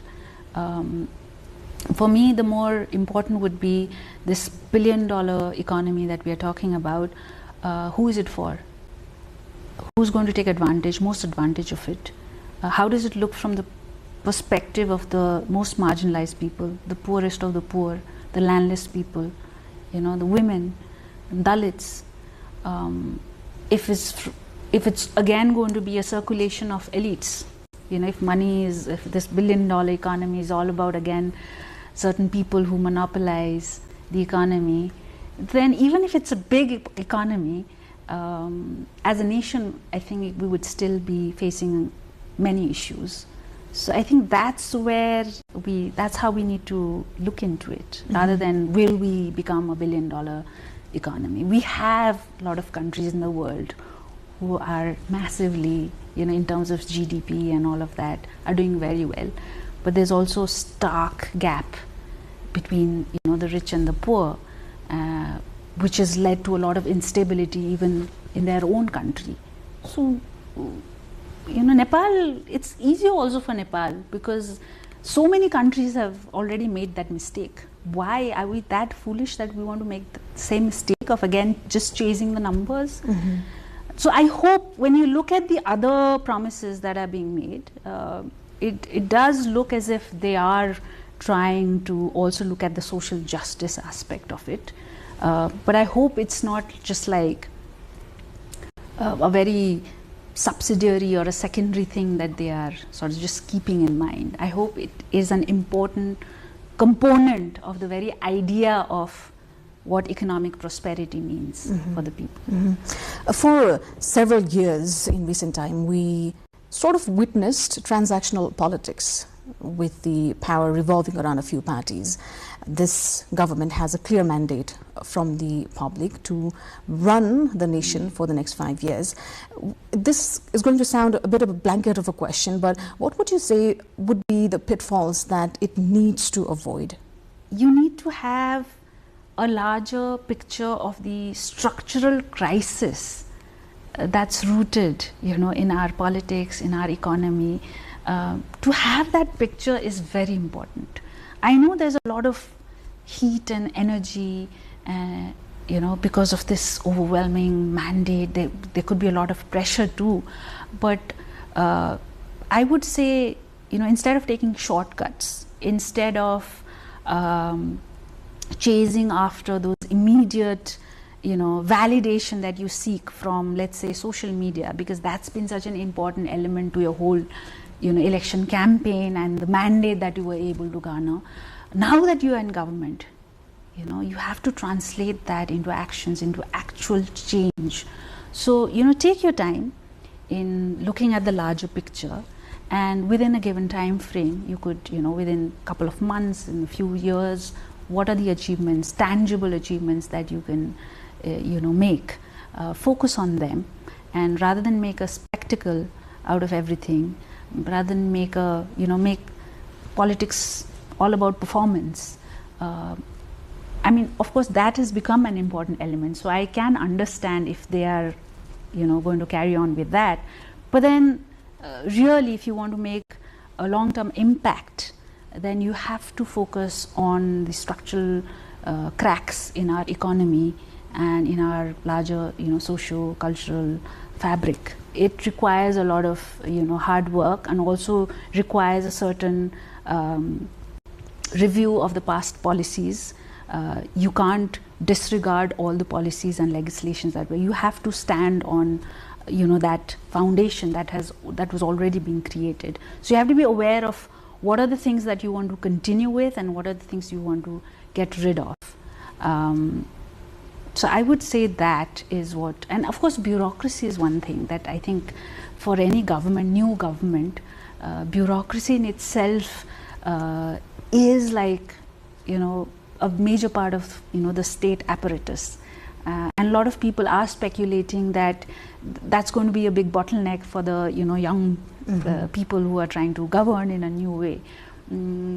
So irrespective of, without any prejudice towards bureaucracy as such, you have to understand the systemic, rigidity that has been functioning around bureaucracy. So I think that is an area where the new people in government have to work around. You suggested earlier that the September movement was bound to happen. It didn't have to happen in such a bitter way, but it happened. How do you see Nepal's politics now evolving over the course of the next 5 years or so? I think it's a churning period. It definitely marks a break from the past. But are we headed in the right direction? We are headed somewhere, but where is it, That needs to be defined. And I have a feeling based on, what the commitments have been made, the practices that we are now, decisions from the cabinet that we are seeing. I am cautious, but also optimist. So in fact, a lot of us are cautiously optimist. Because we can't afford anything less after such a big, a loss of lives and everything that happened. We deserve to be optimist, I think. And Nepali people also need to be very vigilant because a lot of the Gen Z activists that I saw on ground are not actually part of the new government. They've also chosen to remain on the streets and to keep questioning the government, the rulers, the new rulers. I think that is a positive sign. So for me, to see some Gen Z activists being in the government versus some Gen Z activists staying on the street, I think this gives me hope of check and balance, that ultimately we can't mess it up in such a big manner. So that's why I'm optimist, but also cautiously so. I think the next 5 years should be, I hope, because I'm an optimist, I hope it'll lead to improvement in the livelihood, the life standards of the most downtrodden people. I think that's what they deserve. But then a lot of it depends on what the new ruling class is thinking. The richest of the rich people really don't need the government to do many things for them. Actually, if it's like, if you look at politics from a different perspective. So if our new, the people, government would think along a more progressive line, then the next 5 years could be really solid, ground for the next couple of years, decades that lie ahead of us. But if we take a very regressive backsliding, we start, let's say, talking about scrapping federal system, federalism as such, questioning our inclusive policies, making crackdown on, democratic, organizations, or your right to your dissent or right to organize yourselves, right to freedom of expression, and all of these things. If you start having a crackdown on that, then it's going to be a difficult phase for us. I'll take from you, we all need to be cautiously optimistic. Yes. Thank you so much for your time. Thank you so and much for your having opinions. me here. It was lovely talking to you. Well, it's easy to talk about generational change when the faces are young, but as we heard today, the real test is structural. If we do not fix the system, 2026 might just be another footnote in history of missed opportunities. Our guest definitely reminds us that while the spectacle of politics wins elections, it's the substance of policy that keeps our nation alive. Our discourse here on Insight will continue. Thank you for staying with us. Until next time.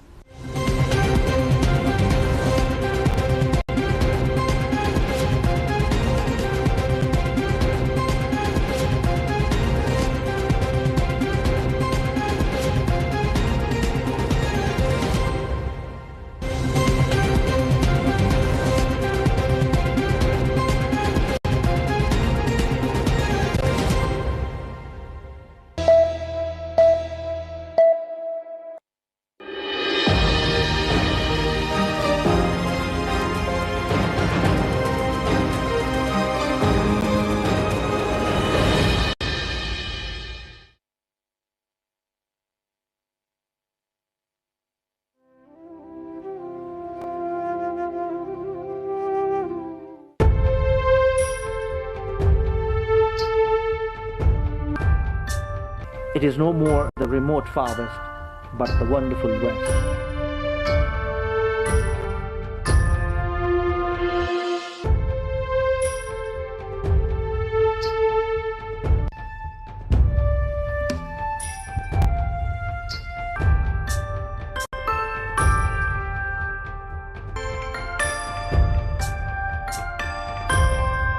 Nine districts are in the far west province, from the low-lying Tarai to the heightening mountains. Climatically, the province has all tropical weather conditions prevailing in Nepal. This makes the province a paradise for tourists of all interests. Khaptad, Badi Malika, Api and Saipal mountains, Surmi and Ghodagodi Lake, Ramarosan area, Dodara Chandani, Sukla Fata Wildlife Reserve, Tikapur Botanical Garden, Amargadi Fort.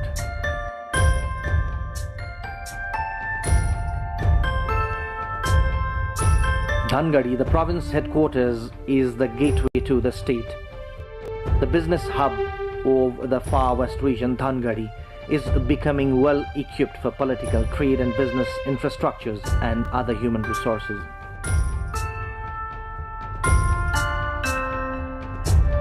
The far west region of Nepal is blessed with natural beauty.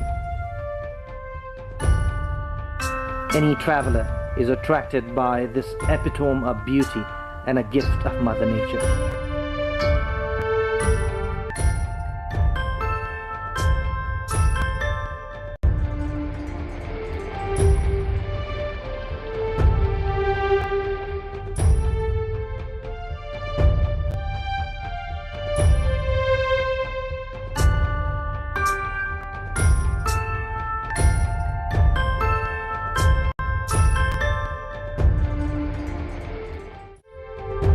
In addition to the natural beauty of the region, you can see the human civilizations rich in culture and arts throughout the province.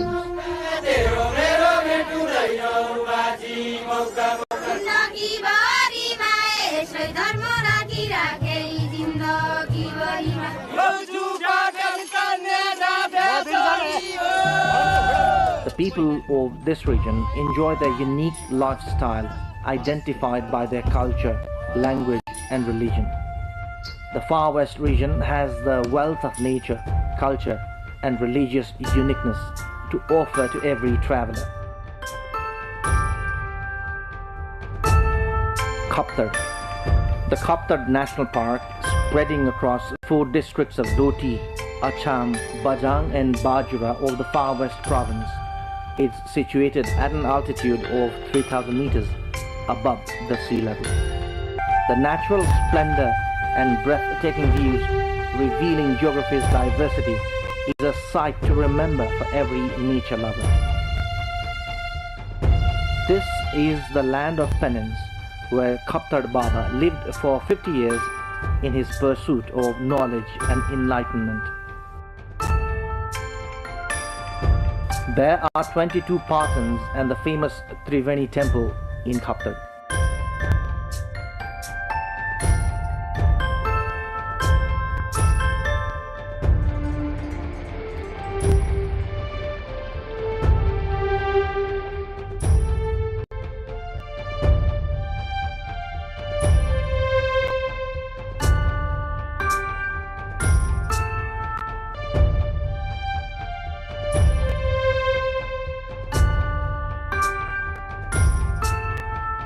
The natural splendor of Kaptar area is attracting many domestic and foreign tourists by the day.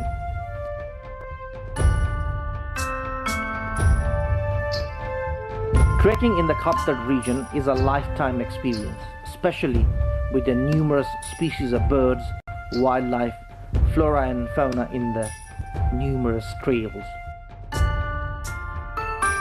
Kaptar is the meeting point of 4 districts, Doti, Acham, Bazan and Basura, a chaste land of Kaptar Baba, an important place for religious tourism. Special prayers and worship are offered in the place during the famous Dasara fair. Some of the major attractions in the region.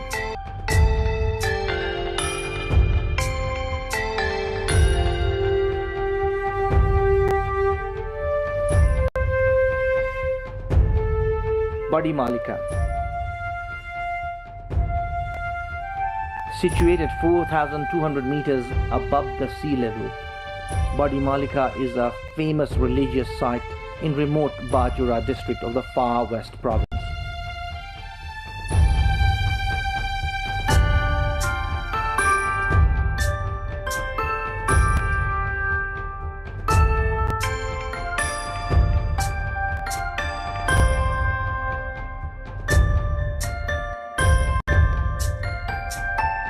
The annual fair on the occasion of Janai Purnima draws thousands of devotees at the Badi Malika temple.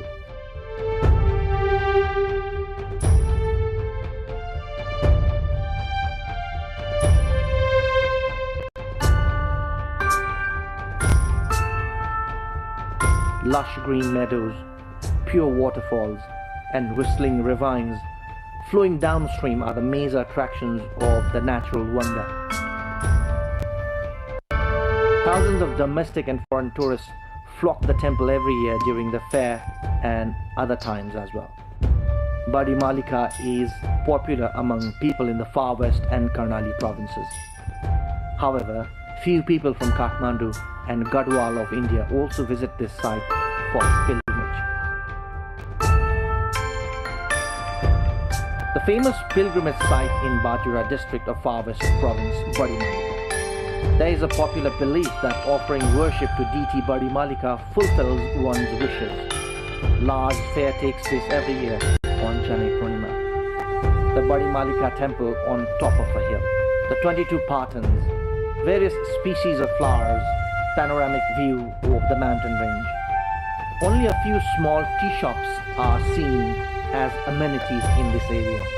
One can reach Badi Malika by taking a flight from Nepalganj to Kolti airport of Bajura. Day-long drive from Kolti followed by 3 days of walk.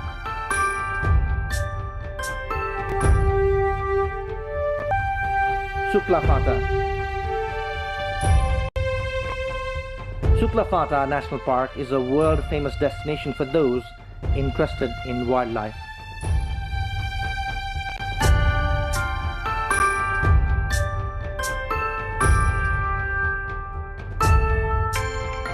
The main attraction of the park is the large grassy meadows where the bara singers are seen in big numbers.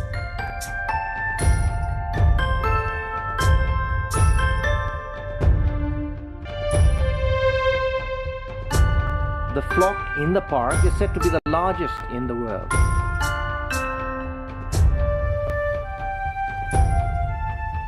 The park is home to 46 mammals, including endangered Bengal tiger, elephant, and anjir, and over 423 species of birds. The national park offers elephant ride and jungle safari to tourists as major recreational activities. The national park along Nepal-India border in Kanchanpur district is famous for watching wild elephants and barasingha, a heaven for wildlife enthusiasts. The attractions: grassy meadows, swamps and wetlands.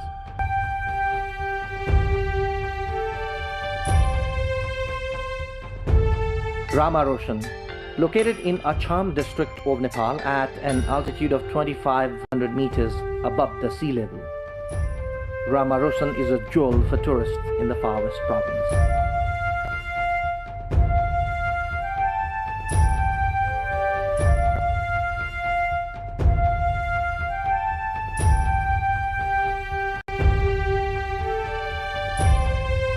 A place having 18 patch of meadows, locally known as Patans, is a major tourism destination.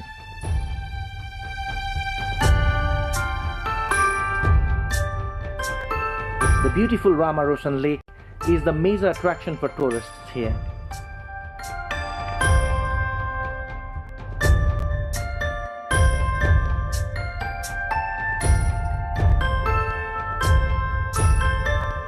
This area is the only habitat of national bird of Nepal, Daffy, or the Lophophorus. The rhododendron forest along the trails leading to the lake rejuvenates every traveler.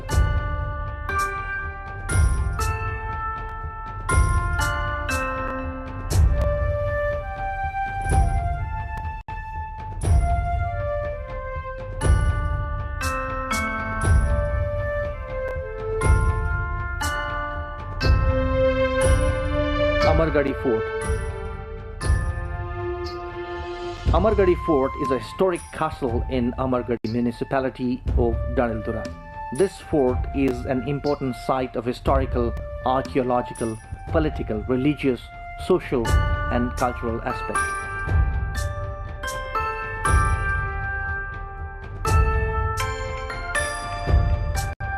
The fort that witnessed the bravery of Kaji Amar Singh Thapa in the unification campaign of Nepal is strategically located at the top of a hill in the district headquarters of Darildura. General Thapa established his administrative headquarters in the fort itself during the unification campaign. This is an interesting site for researchers and archaeological explorers.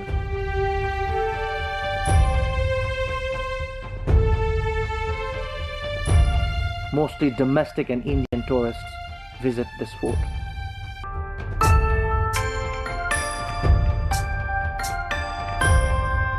The Far West province has dozens of existing and new tourism destinations. From a breathtaking mountain range to famous temples, the province has tourism destinations for all types of travelers to engage them for even a month.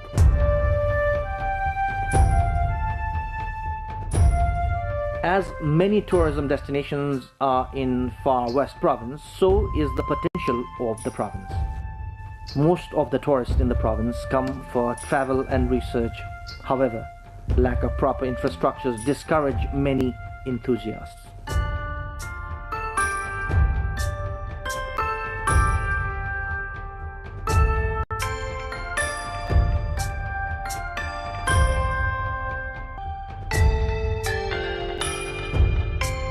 The Far West province has not been able to welcome desired number of tourists in the absence of the amenities.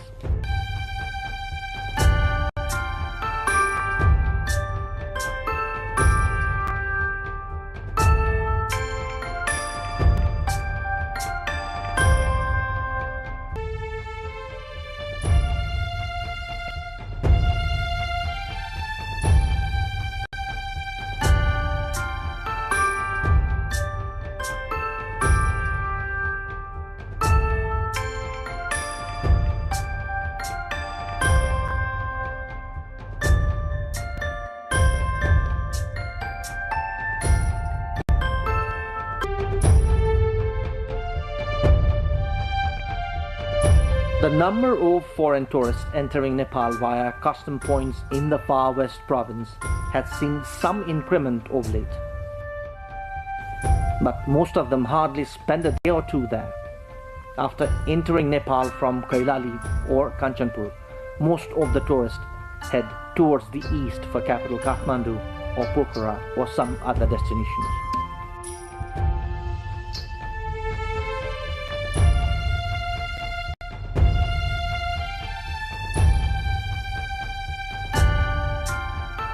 After the centralized system of governance changed to federalism, the possibilities of development has increased, with the full authority now in local levels. One immediate such possibility is the trekking trail.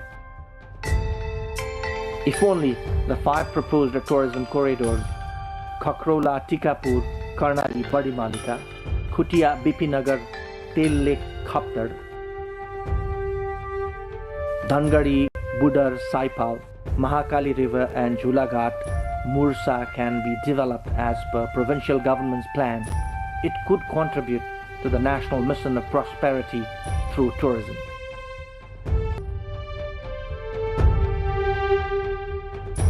Many other destinations can be developed into touristic sites to welcome domestic as well as foreign tourists. The hardest geography might be discouraging, but the nature has blessed the region with glory. This is why tourism can be the base for prosperity for Far West Province. It is no more the remote Far West, but the wonderful West.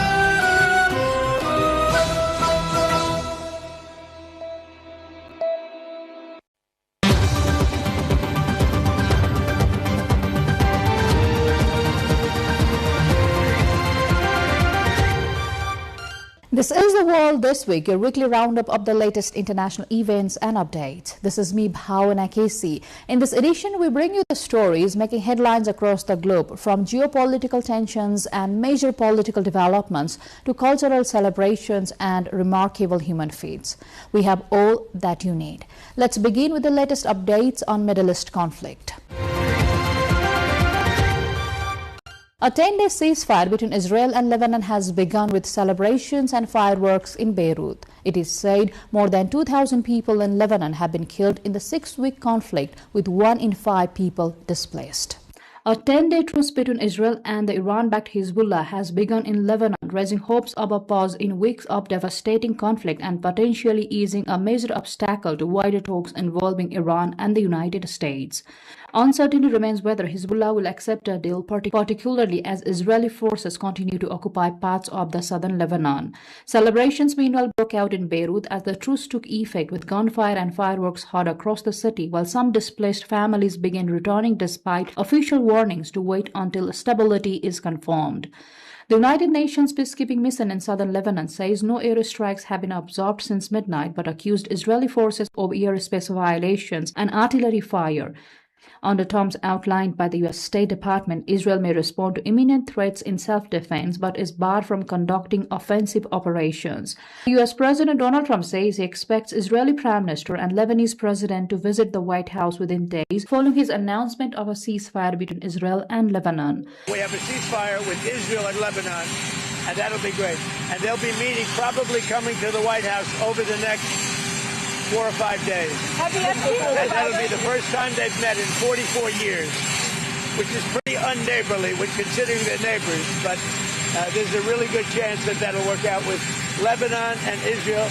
I met with, through the telephone, with the president of Lebanon, who's a really good guy, highly respected, and with Bibi. And I think there's a chance we'll be meeting right here in the not too distant. The planned talks signal a push to translate the fragile ceasefire into a broader diplomatic effort to stabilize the region. In more from the region, a fragile ceasefire and intensifying diplomatic efforts are shaping the latest phase of the Iran-US-Israel conflict, with Pakistan-hosted talks remaining a key back channel for negotiations. States and Iran have failed to reach a deal after high-stakes talks in the Pakistani capital, with Vice President J.D. Vance saying Tehran refused to accept Washington's terms after 21 hours of negotiations in Islamabad. Vance said Iran chose not to accept their terms, adding that the U.S. needs to see a fundamental commitment from Tehran not to develop the nuclear weapons. We have been at it now for 21 hours, and we've had a number of substantive discussions with the Iranians. That's the good news. The bad news is that we have not reached an agreement, and I think that's bad news for Iran much more than it's bad news for the United States of America. So we go back to the United States having not come to an agreement. Vance signaled that he was still giving time to Iran to consider the offer from the U.S., which on Tuesday said it would pause attacks with Israel for 2 weeks pending negotiations. Vance led the U.S. delegation, while Parliament Speaker Mohammad Bagher Khalilzad led the Iranian delegation. Khalilzad said the U.S. failed to gain Tehran's trust during lengthy negotiations in Pakistan. Iran insists it is not pursuing an atomic bomb, and the U.S. and Israel bombed sensitive Iranian sites both in the war launched on February 20th as well as last year. In response, Iran's official news agency said that excessive demands by the U.S. hindered a common framework and agreement. Meanwhile, U.S. President Donald Trump says the U.S. Navy will blockade the Strait of Hormuz, a vital shipping route. In a separate post on Truth Social, he added that direct talks with Iran in Islamabad failed because Iran is unwilling to give up its nuclear ambitions. Meanwhile, Israel and Lebanon are set to hold their own talks in Washington next week. It is said there is no respite from Israeli attacks in the country's south. France has opened talks on a potential mission in the Strait of Hormuz as tensions linked to the Iran-US-Israel conflict continue to threaten one of the world's most critical shipping routes. The initiative led by French President Emmanuel Macron alongside UK Prime Minister Keir Starmer is focused on creating a purely defensive mission to restore freedom of navigation once security conditions allow. The proposed effort would involve non-belligerent countries and could include naval escorts, mine clearing and maritime security while avoiding direct combat operations. Starmer has stressed that the UK will not join a US-led blockade, arguing instead of keeping the strait open and stabilizing global markets through a separate allied mission. Starmer said the ceasefire should be permanent in Iran and that reopening the Strait of Hormuz would require both military planning and a strong logistic and economic support, warning that continued disruption would be deeply damaging to global supply chains and living costs. It is very important that we build a coalition of countries around the principle that the ceasefire should be permanent, there should be a deal, and that the Straits of Hormuz are open. It is in all of our interest to do that, because what's happening in the war in Iran is affecting each of our economies. That's why countries are coming together. Everybody is clear that in order for that to happen, we need a diplomatic and political limb, we need a logistics and economic limb, and we need some military planning. And that is what we're coming together to do today. And the initiative underscores growing international urgency to safeguard energy supplies and prevent further disruption to global trade as tensions in the region persist. Meanwhile, Iran's foreign minister says the Strait of Hormuz is completely open to commercial ships for the remainder of the ceasefire. The narrow waterway carries about 20% of the world's oil and natural gases supply. From geopolitical tensions to humanitarian crisis, the human cost of instability remains severe, with nearly 900 Rohingya refugees reported missing or dead in maritime disasters last year, marking the deadliest year on record for those fleeing by sea. Officials warn that the situation is worsening as more refugees attempt perilous crossings. At a press briefing in Geneva, UNHCR spokesman Babar Baloch said, "The rising death toll highlights the increasing desperation driving Rohingya to undertake dangerous sea journeys in search of safety." In 2025, nearly 900 Rohingya refugees were reported missing or dead in the Andaman Sea and Bay of Bengal, making it the deadliest year on record for maritime movements in South and Southeast Asia, according to data from UNHCR, the UN Refugee Agency. He called the situation the deadliest year on record and urged greater regional coordination to prevent further tragedies. The Rohingya, a persecuted minority from Myanmar, continue to endure dire conditions in refugee camps, including overcrowding, limited services, and insecurity. Aid groups say these factors are pushing many to risk hazardous crossings, warning that without expanded safe pathways and stronger protection efforts, more lives could be lost. The agency warned that without urgent action, such deadly incidents are likely to continue. Now to politics. Viktor Orban's 16-year rule has come to an end after a 45-year-old former party insider defeated the long-serving Hungarian leader, bringing down a system widely described by critics as an electoral autocracy.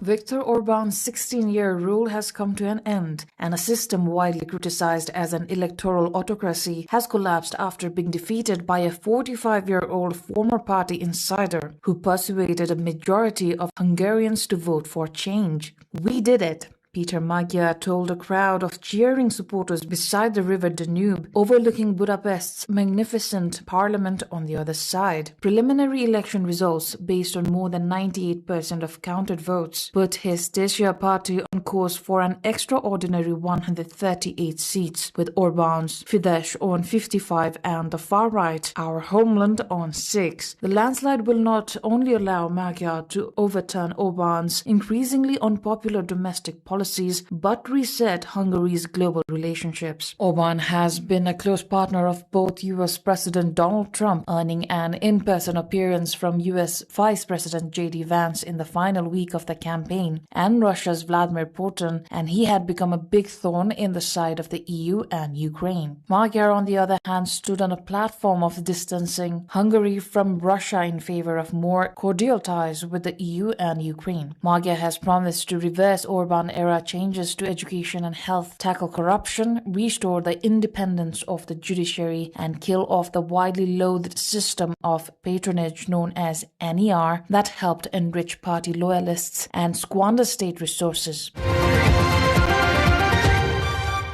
From politics to space, a historic mission has now safely concluded its journey beyond the Earth as the Artemis 2 crew returned safely after completing a record-setting lunar flyby. Artemis 2 astronauts expressed awe over their record-setting lunar flyby mission, urging unity on Earth after witnessing the planet's isolation like a lifeboat in space. Visibly emotional while speaking, Reed Wiseman, commander of the mission, reflected that before launch, the experience feels like the greatest dream on Earth, while once in space the focus shifts to wanting to return to family and friends, describing it as a profound reminder of what it means to be human and to live on Earth.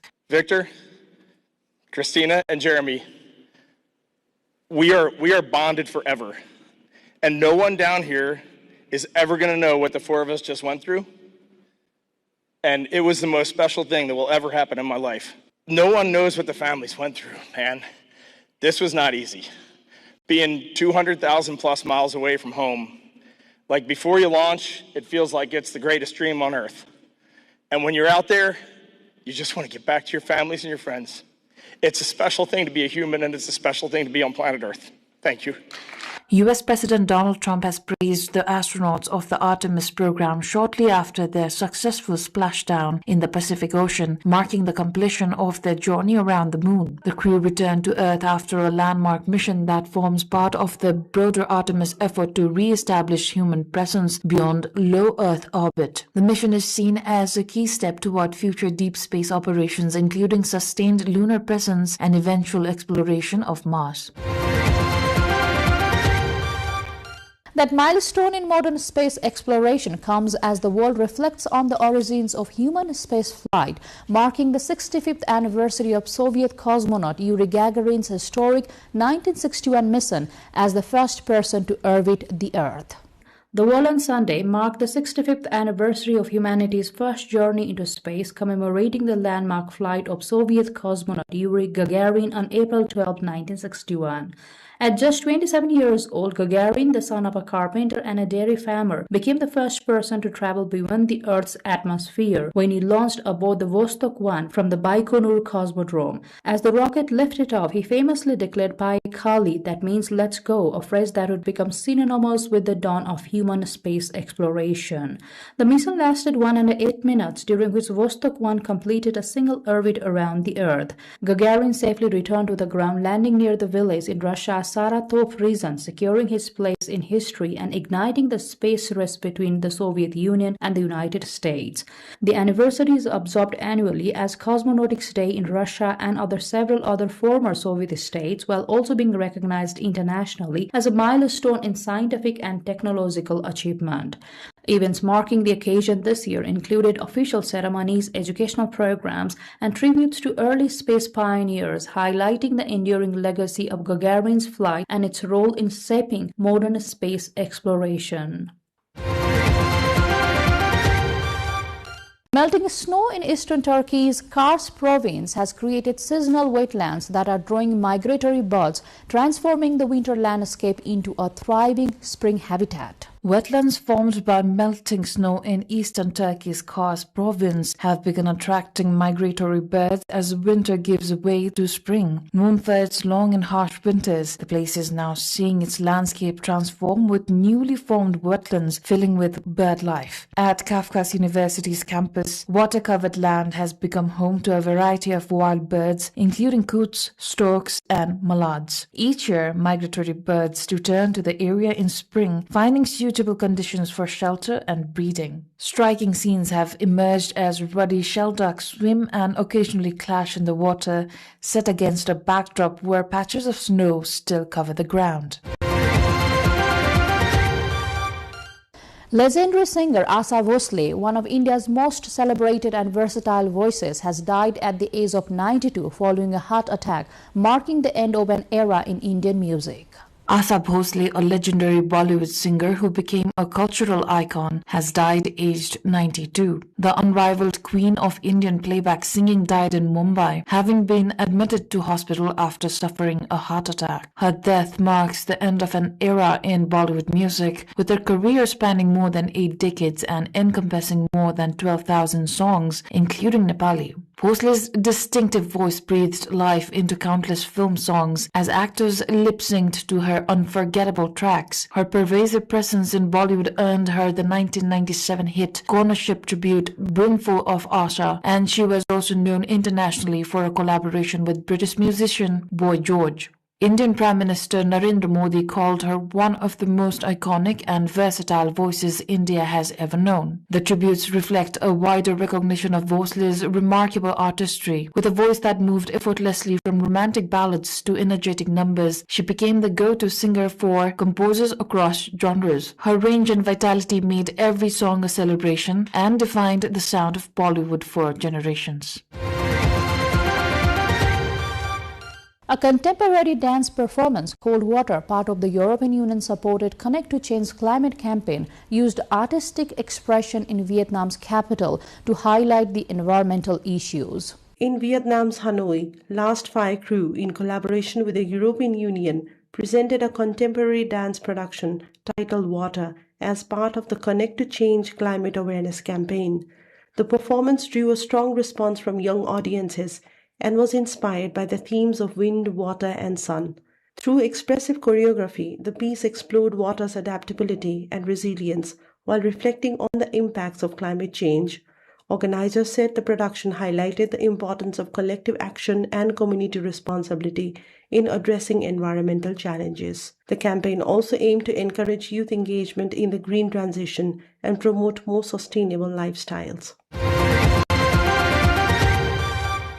Hindu devotees marked the final day of the Bengali calendar with the Gazan festival, a Hindu observance dedicated to Lord Shiva, featuring ritual dances, painted faces, and traditional folk practices in rural West Bengal.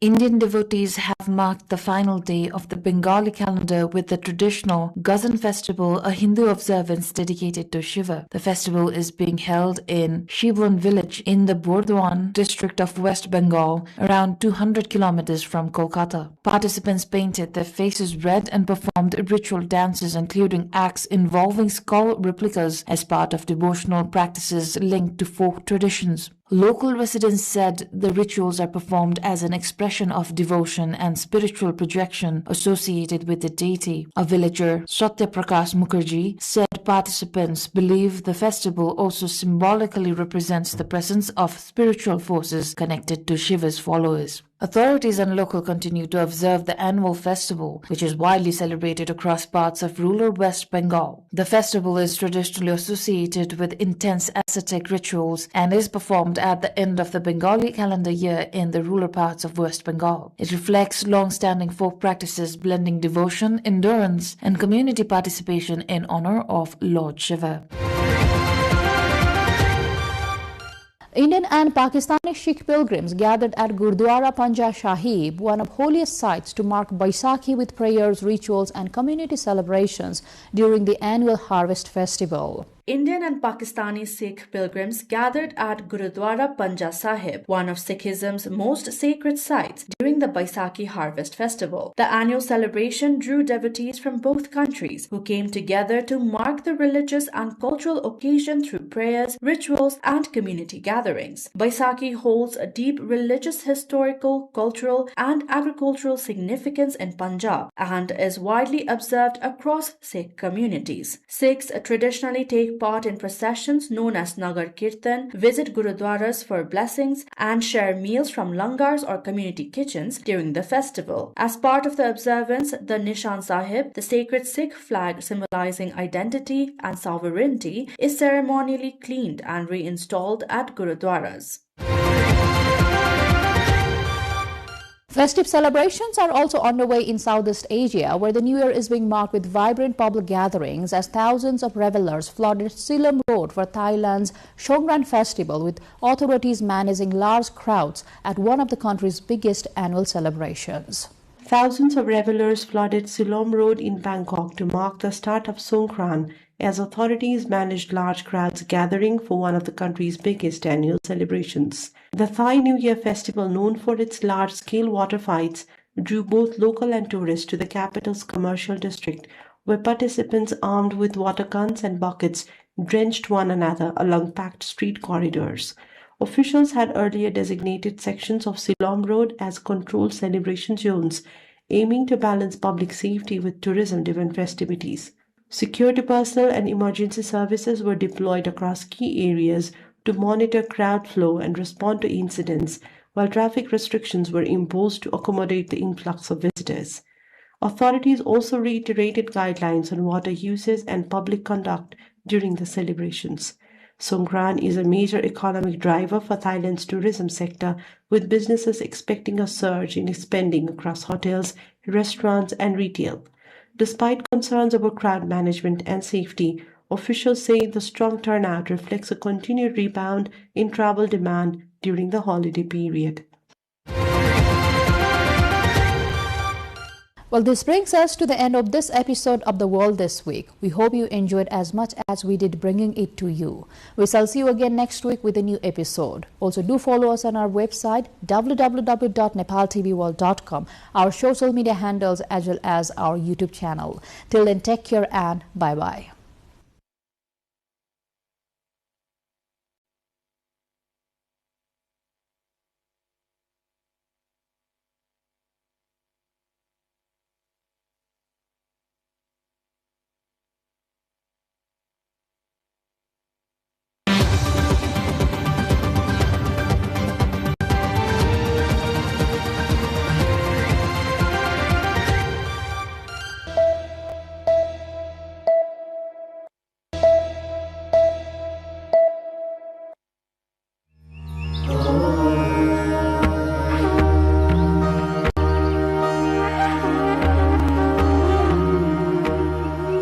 Pashupatinath is located in the eastern part of Kantipur city, approximately 5 kilometers away from Bagmati River. During the Lichavi period, The area surrounding Pashupatinath was known for animal rearing. This region includes Duasthali, Guveshwari, Gaurighat, Chaba Hill, Ganeshtan, and Kutuwali, all of which are part of the Pashupatinath area.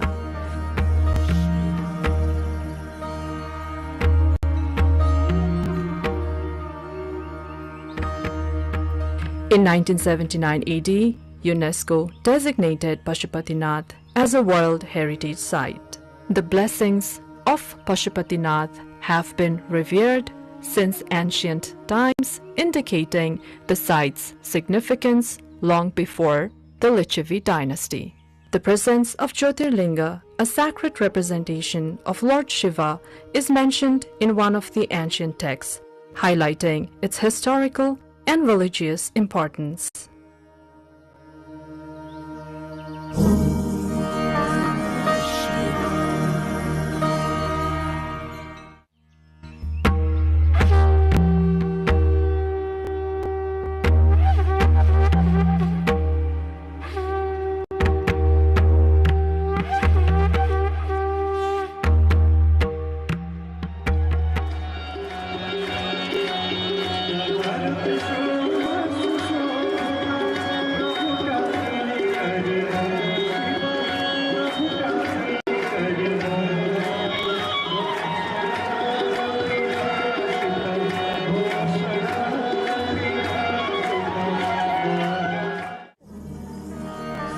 In the Gopal Raj dynasty, King Supuspadev described Pashupatinath as Varna Vyavastha.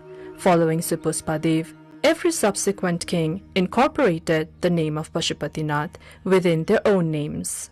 King Vaskar Dev offered 3 kosh to Pashupatinath, Brishdev presented a Trishul, Dharmadev contributed a Brishjos, and Narendra Dev offered various kosh made from different materials. Finally, Jayadev offered a lotus to Pashupatinath.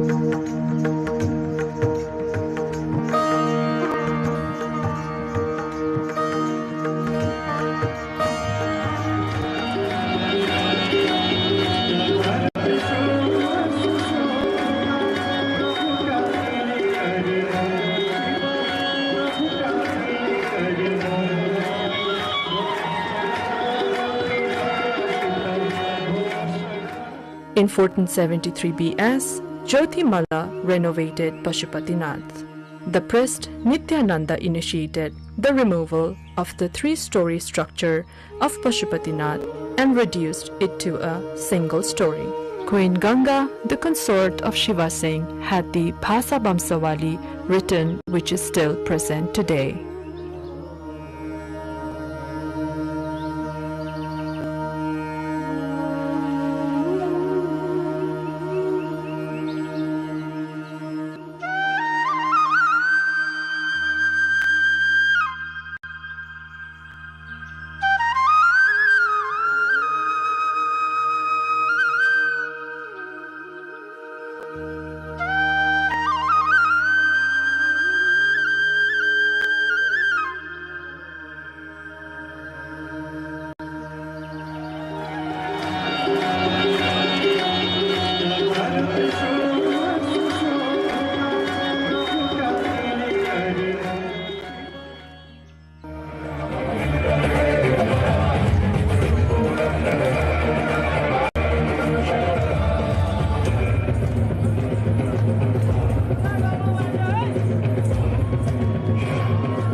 During the Malla dynasty, the offerings made by the kings to Pashupatinath can still be seen today.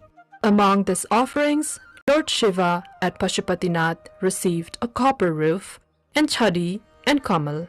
Finally, King Jai Singh presented a gold-made mekhla, and a grand jatra was conducted.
The temple's extraordinary design is attributed to the cumulative contributions of successive kings, each leaving their mark by adding distinctive elements to its architecture. This rich history of royal patronage is a primary factor contributing to the exceptional and intricate design of this revered temple.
The number of devotees collectively chanting, admiring and understanding these holy chants has reached 2 billion all across the world now.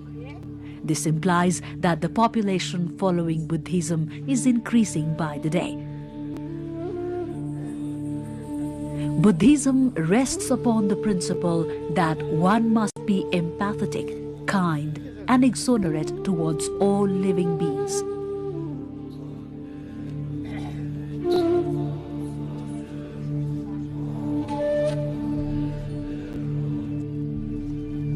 Love, brotherhood, and mutual harmony is the only way towards peace at present, when the whole world is entangled within warfare, fighting, and conflicts. Anyone seeking for peace can find it within themselves on internalizing the words and messages of Gautama Buddha.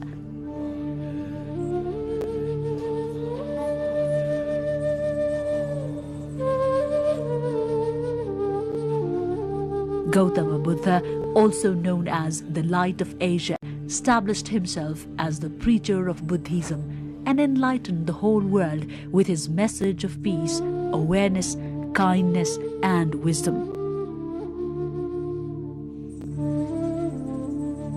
Buddha sacrificed his whole life urging for the need of truth, justice, and altruistic feeling within mankind.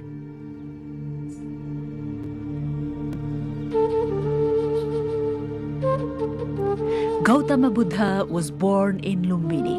It lies in the western part of Nepal in Rupandehi districts of the Lumbini zone. Lumbini has been protected under the World Cultural Heritage Site since 1997 AD.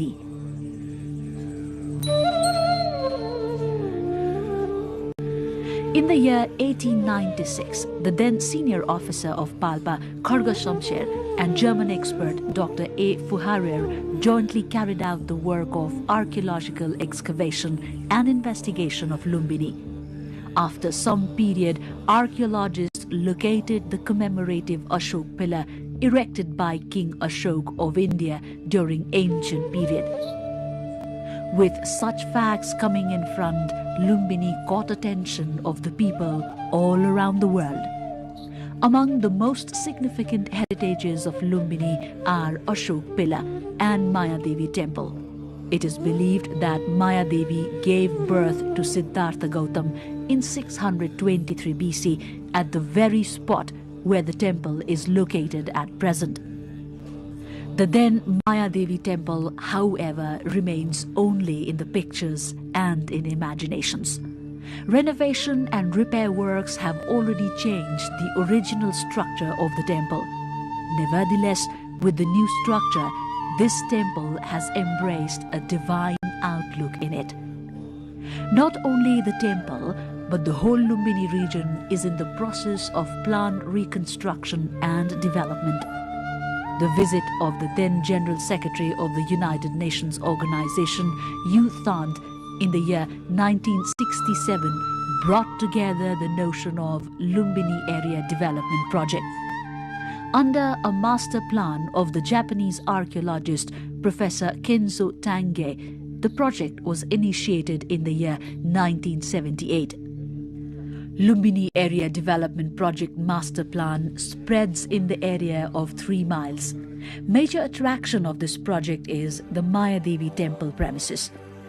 This holy garden has emerged as a peaceful, religious and spiritual hub as well as the center for tourists.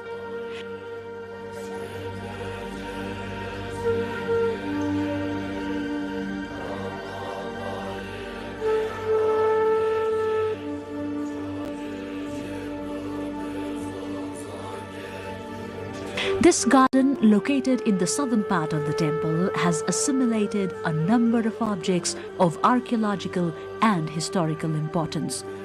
The whole area appears magnificent, with a calm lake and beautiful parks.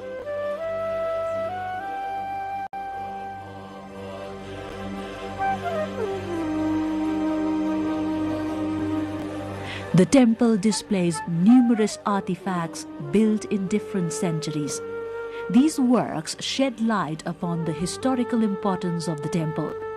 It is assumed that works of repair and renovation were carried out time and again since the reign of the Maurya dynasty till 8th century BC. The outer wall of the temple spreads 26 meters in the east-west and 21 meters in the north-south direction. During its excavation, 5 rooms in the east-west and 3 rooms in north-south direction were discovered. 3 of these rooms are square and the remaining 5 are rectangular in shape. There is an ancient Mayadevi idol showing the birth of Lord Buddha inside the temple.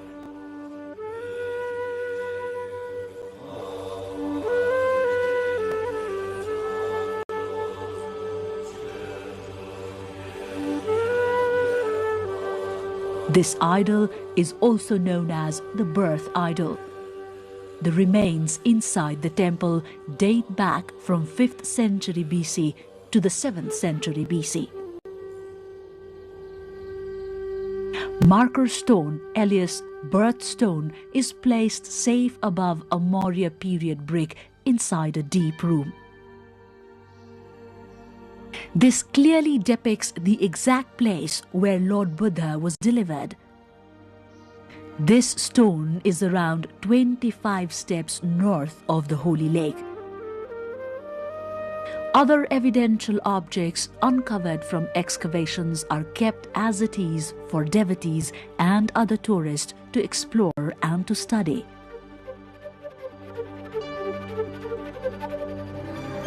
Ashoka pillar near to Mayadevi temple is believed to have been erected by King Ashoka in 249 BC during the 21st year of his enthronement.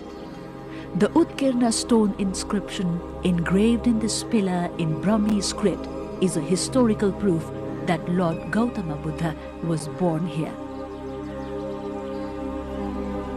This is the most reliable historical and archaeological archive to learn about the birthplace of Lord Buddha as well as to explore Lumbini itself. A 5-stanza writing of 90 words written in Brahmi script, the first script that Buddha learned, is engraved in this pillar. Archaeologist Dr. A. Fuhara verified the writing in 1896 AD. This script attests huge and significant information about Lumbini. In the northern side of the Ashoka pillar lies Puskarini, or the holy pond. Legends say Mayadevi took the holy dip prior to the birth of Lord Buddha in this pond, and that baby Buddha too had his first bath. Architectural fragments of different size and shape collected from various excavations are protected in the southeast, northeast and western direction of the Mayadevi temple. On close examination of the temple, the tradition and technology of Maurya dynasty is revealed.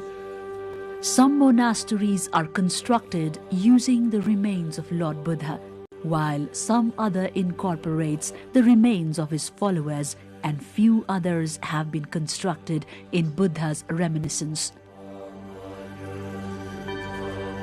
These monasteries depict the then art, custom, religion and tradition.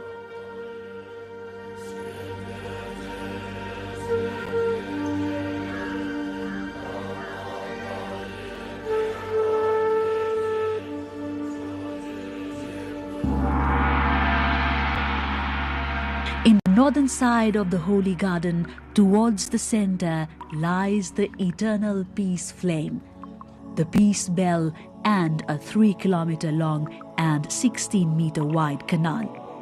One can also view the World Peace Pagoda from here.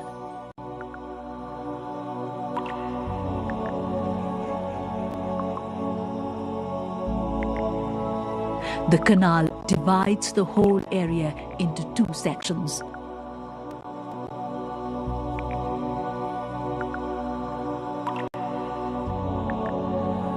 Towards the eastern monasteries, 13 plots are designated to Thar Buddhist and 29 plots are allocated to Mahayani Buddhist in the western monasteries.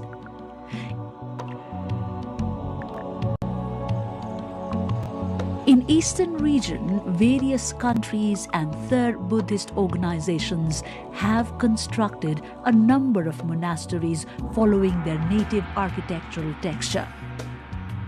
Myanmar, Sri Lankan, Indian, Cambodian and Thai government, including Nepalese, have constructed stupas and guest houses in these areas following the agreement with Lumbini Development Trust.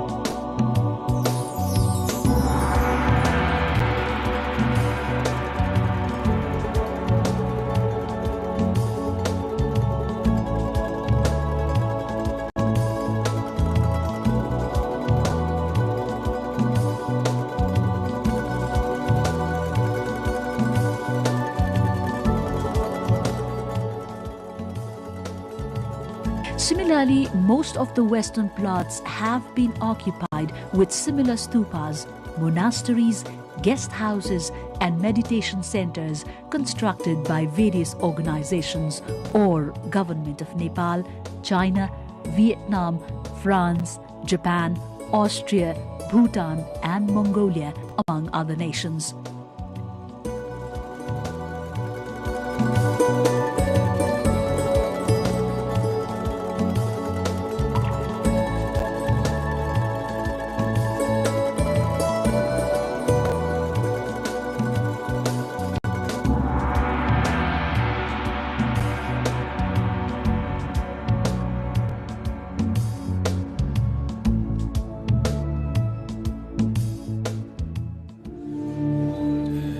In these monasteries, Buddhists perform their regular worship, enchantments and meditations according to their own customs.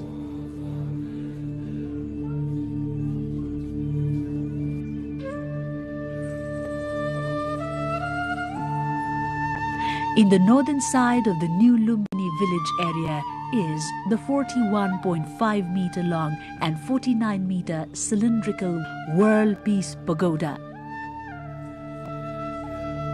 Fujiguru of Japan is said to have constructed similar pagodas in different locations all over the world during his journey of finding peace.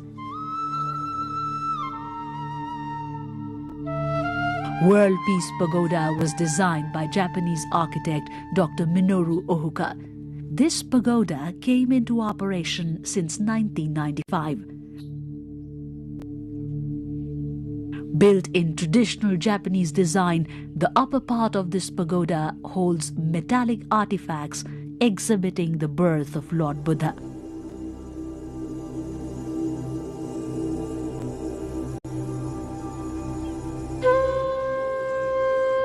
Lumbini Museum and Lumbini International Research Center are other important places to visit once one reaches Lumbini. These buildings, constructed in pagoda style, portray an architectural masterpiece in themselves. Inside Lumbini Museum, the archaeological remains found during the excavation of Lumbini area are preserved inside a large hall. One can easily gather information about the birthplace of Lord Buddha and the then contemporary society and culture exploring these heritages.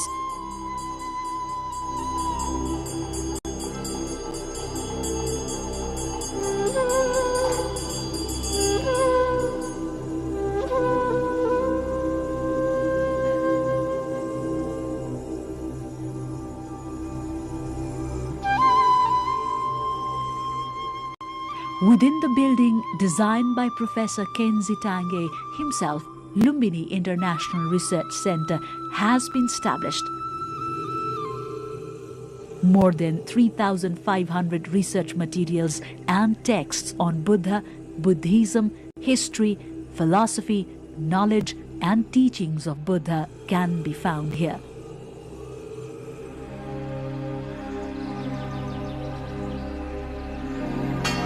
For the visitors' comfort, the center has provided the facility to read texts on different languages, including Sanskrit, Chinese, Japanese, Turkmen, Burmese, Thai, Nepali, and Nepal languages.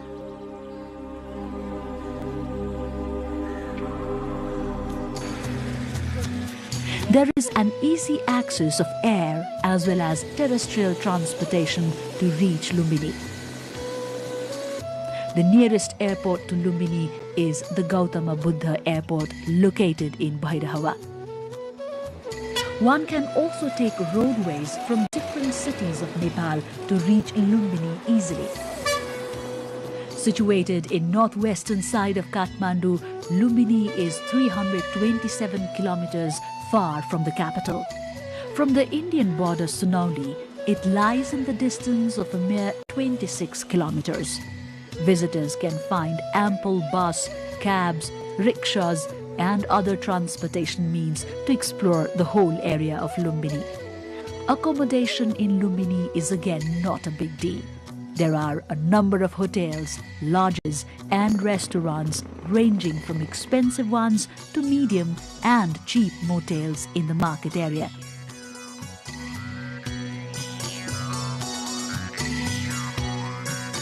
Within Lumbini area also, one can easily find guest houses, monasteries and stupas constructed to accommodate the visitors.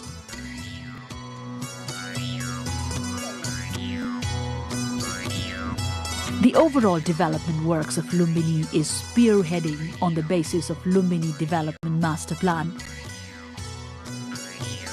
Lumbini Development Fund is effortful to accomplish Lumbini Development Master Plan and to protect and preserve the overall Lumbini area. If you are planning to travel the birthplace of Lord Gautama Buddha, the holy Lumbini, we cordially invite you to explore all these spots of historical and archaeological importance, all related to Lord Buddha. You can travel around to see the ancient palace of King Suddhodana, father of Lord Buddha in Kapilvastu, and the debris of the earliest capital of Shakya kings, Tilaurakot, still preserved with high importance. This palace is located around 27 kilometers far from Lumbini. Lord Buddha, as the prince, spent 29 years of his life in this palace. Prince Siddhartha Gautama abandoned the royal livelihood in search of Mahanirvana, or enlightenment.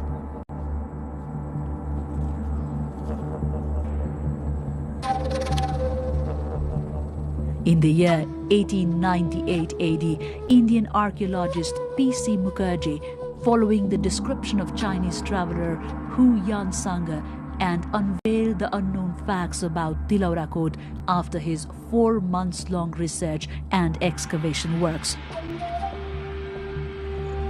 He mentioned that the Tilaurakot palace stretched in the area of 1,700 feet north-south and 1,300 feet east-west direction, was surrounded by walls up to 8 to 12 feet. The main entrance gate had Buddha stupas and monasteries in both the sides. All these buildings are under excavation and protection at present. Mukherjee has also maintained that King Suddhodana ruled his kingdom from the same palace. Hence, no doubt remains on the fact that the present Tilaurakot was ancient Kapilvastu. Archaeological debris as well as ancient palace and east-west entrance constructed since 4th century BC to 2nd century BC can be observed vividly now as well. Another historical site of Lumbini is Kudan, also known as Lauri Kudan, around 28 kilometers southwest of Lumbini. Myths have it that Lord Gautama Buddha met his father King Suddhodana at this very spot for the first time on returning to his hometown Kapilvastu after attaining enlightenment. Others say Prajapati Gautami, Gautam Buddha's foster mother, handed him Kayas Vastra at this place. Some others also claim that at this very site, Gautama Buddha's son Rahul transformed into Buddhism and turned a saint. Inscription held the existence of 4 walls and 1 buried well at this place. However, only 3 walls can be seen at present.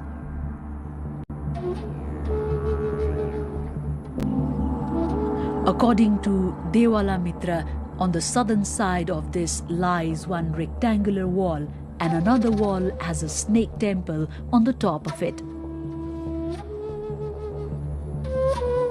In the largest wall, located at northeast direction, idol of Lord Shiva and the remains of other idols can be seen at the top.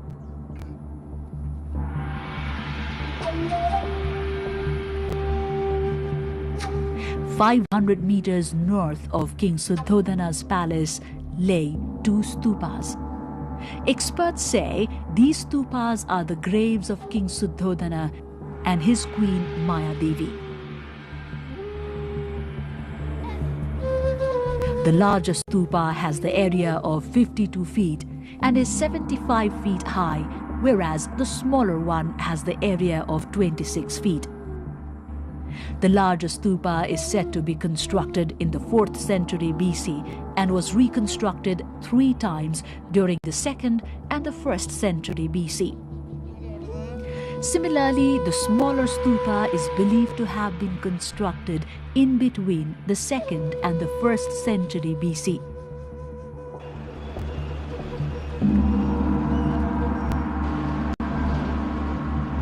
Devadaha, that lies in Bhawanipur of Rupandehi, is said to be the maternal home of Siddhartha Gautama. Inscriptions say that Siddhartha Gautama spent 7 years of his childhood in Devadaha. Also, it is believed that he, upon attaining enlightenment, paid a visit to Devadaha. Devadaha is also popularly regarded as the maternal home of Queen Maya Devi, Queen Prajapati, and Princess Yasodhara. 10 idols are established in a single row in the eastern wall. However, the structure of all other idols besides one of the sun god in the center is unclear. This place, serving as an open museum, still needs a rigorous research and study to explore more about Kolya Kingdom. Ramgram Monastery has been constructed in the sidelines of Jharahi River towards 4 kilometers southeast of Parasi of Nawalparasi district. 7 meters in height, this monastery was constructed establishing 1 metallic remains of Lord Buddha in its base. This monastery is one among the 8 monasteries constructed worldwide with the metallic remains in their base. This monastery was constructed upon the order of the king of Ramgram. He was the 8th king to receive the remains of Lord Buddha. Buddhist religious texts say that King Ashoka was in his mission of collecting remains of Lord Buddha from all 8 monasteries to construct the 84,000 stupas.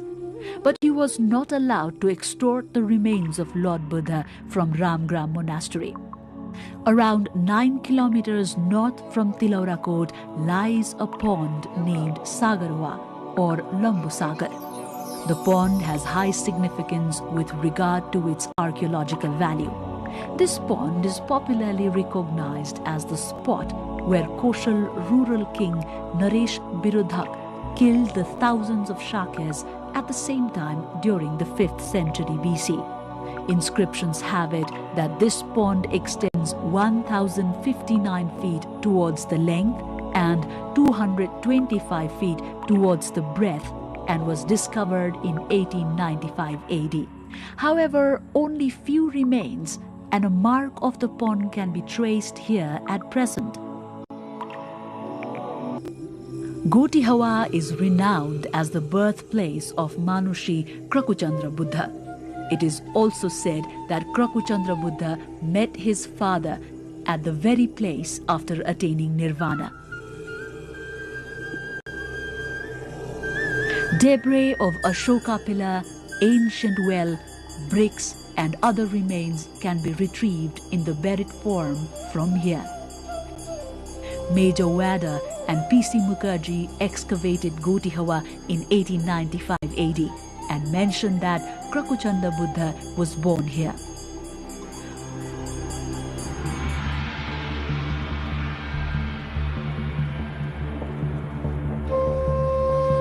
Araurakot is an ancient town situated 8 kilometers northeast of Taulihawa. Araurakot is regarded as the location of Kanak Muni Buddha, but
Newly elected chairperson of 10 thematic and 2 joint committees of the House of Representatives sworn in today also formally assumed their responsibilities. Nepal celebrates Mother's Day with devotion. Thousands gather at Mata Tirtha for rituals and remembrance.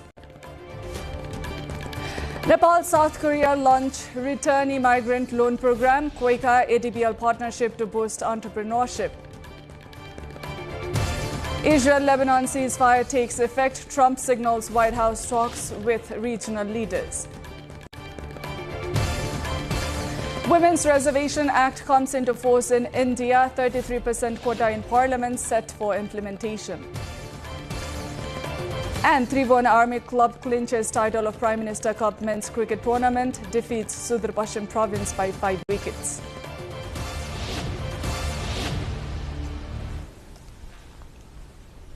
Hello there, I'm Diksha Awasthi. You're watching NTV World News Hour. We come to you live from Kathmandu at 2200 hours Nepal time. Now the news in details. The newly elected chairpersons of 10 thematic and 2 joint committees of the House of Representatives have taken the oath of office and secrecy today. They were sworn in by Speaker Dol Prasad Aryal at a ceremony held at the Federal Parliament Secretariat in Singhadarbar in the presence of senior parliamentary and government officials. Deputy Speakerperson Ruby Kumari Thakur, Law Minister Sobita Gautam and National Assembly Vice Chair Leela Kumari Bhandari attended the event. The newly appointed committee heads have also formally assumed their responsibilities at their respective offices, marking the start of their legislative oversight roles.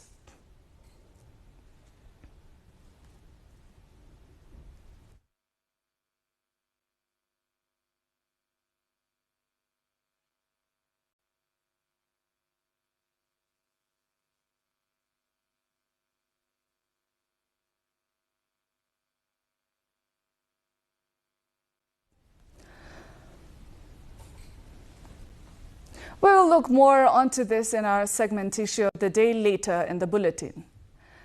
The festival of Mother's Day, locally observed as Mata Tirtha Aunsi, was marked across the country today with families honoring mothers through offerings, gifts and prayers.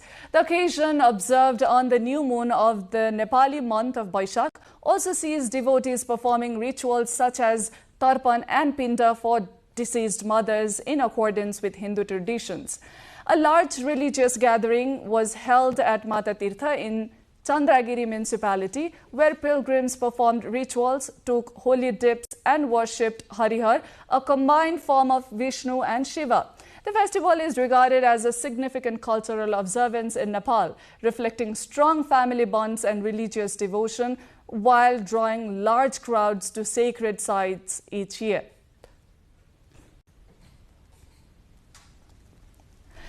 Nepal's Prime Minister Balendra Shah marked Mata Tirtha Aunsi today by expressing respect, gratitude and appreciation to all mothers, calling mother and motherland greater than heaven.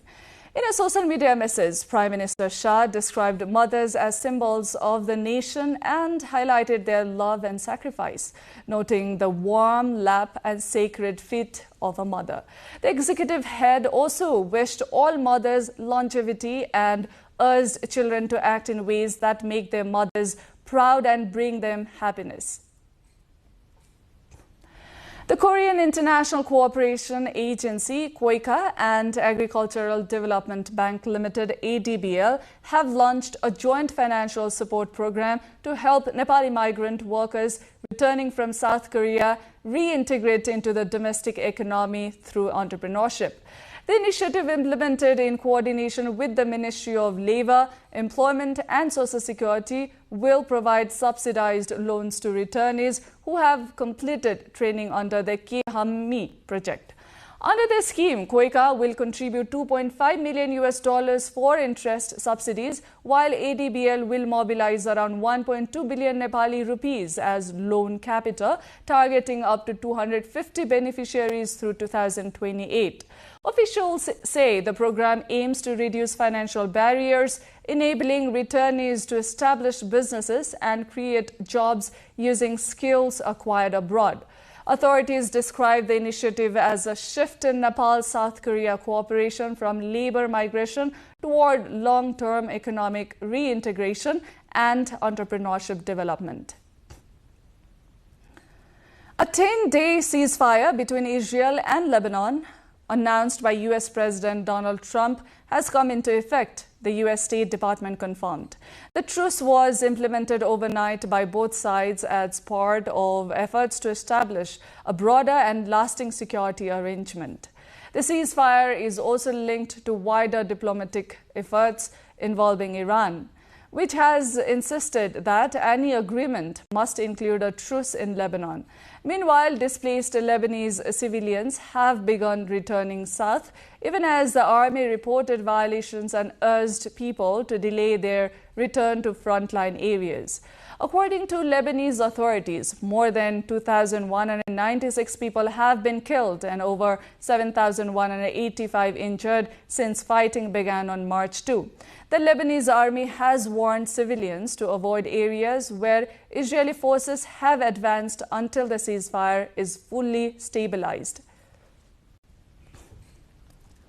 Meanwhile, U.S. President Donald Trump says he expects Israeli Prime Minister Benjamin Netanyahu and Lebanese President Joseph Aoun to visit the White House in coming days. The remarks came after the U.S. leader announced a ceasefire between the two countries. We have a ceasefire with Israel and Lebanon, and that'll be great. And they'll be meeting, probably coming to the White House over the next 4 or 5 days. And that'll be the first time they've met in 44 years, which is pretty unneighborly when considering they're neighbors. But there's a really good chance that that'll work out with Lebanon and Israel. I met with, through the telephone, with the president of Lebanon, who's a really good guy, highly respected, and with Bibi.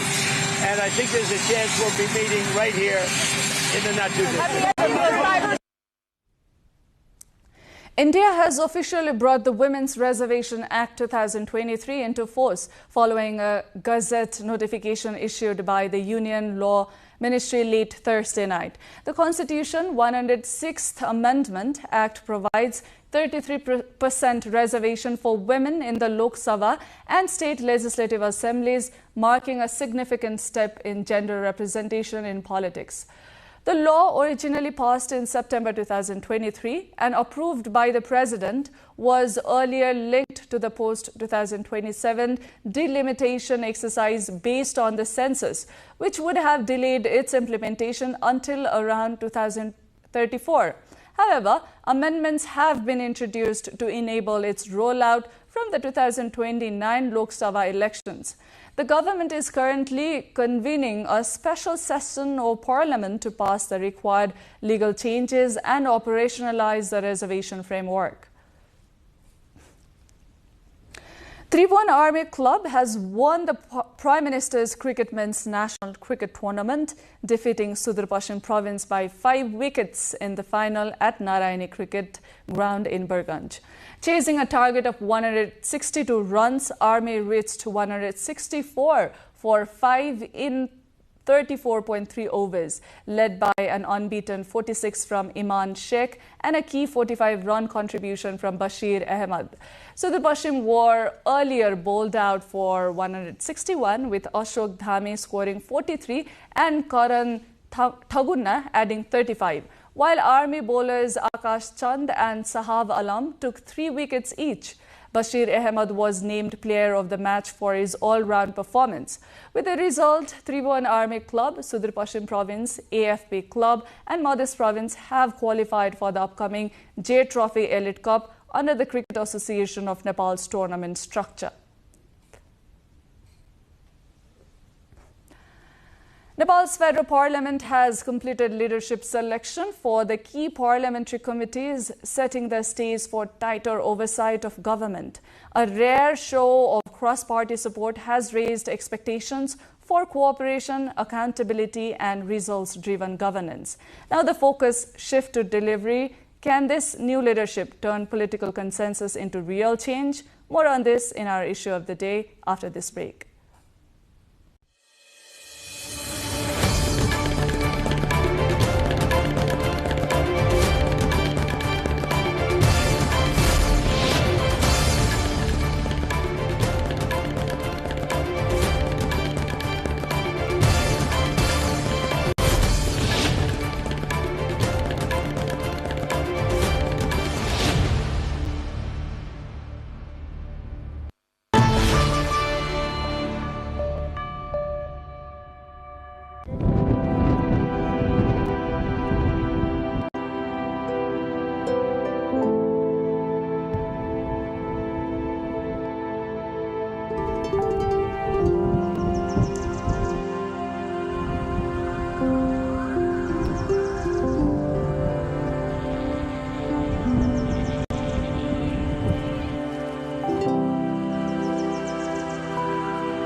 Welcome back. You're watching NTV World News Hour. I'm Diksha Awasthi. Now it's time for Issue of the Day.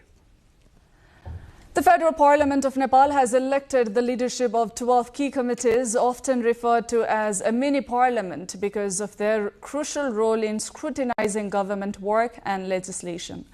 The elections were held today during meetings of the respective committees, finalizing leadership across both thematic and joint panels. Bharat Bahadur Khadka of the Nepali Congress has been elected chairperson of the influential Public Accounts Committee with backing from the Rashtriya Swatantra Party, signaling rare cooperation between political rivals. Nepali Congress secured leadership of 11 committees overall, while candidates from the CP and UML and other parties also contested key positions, reflecting ongoing multi-party competition.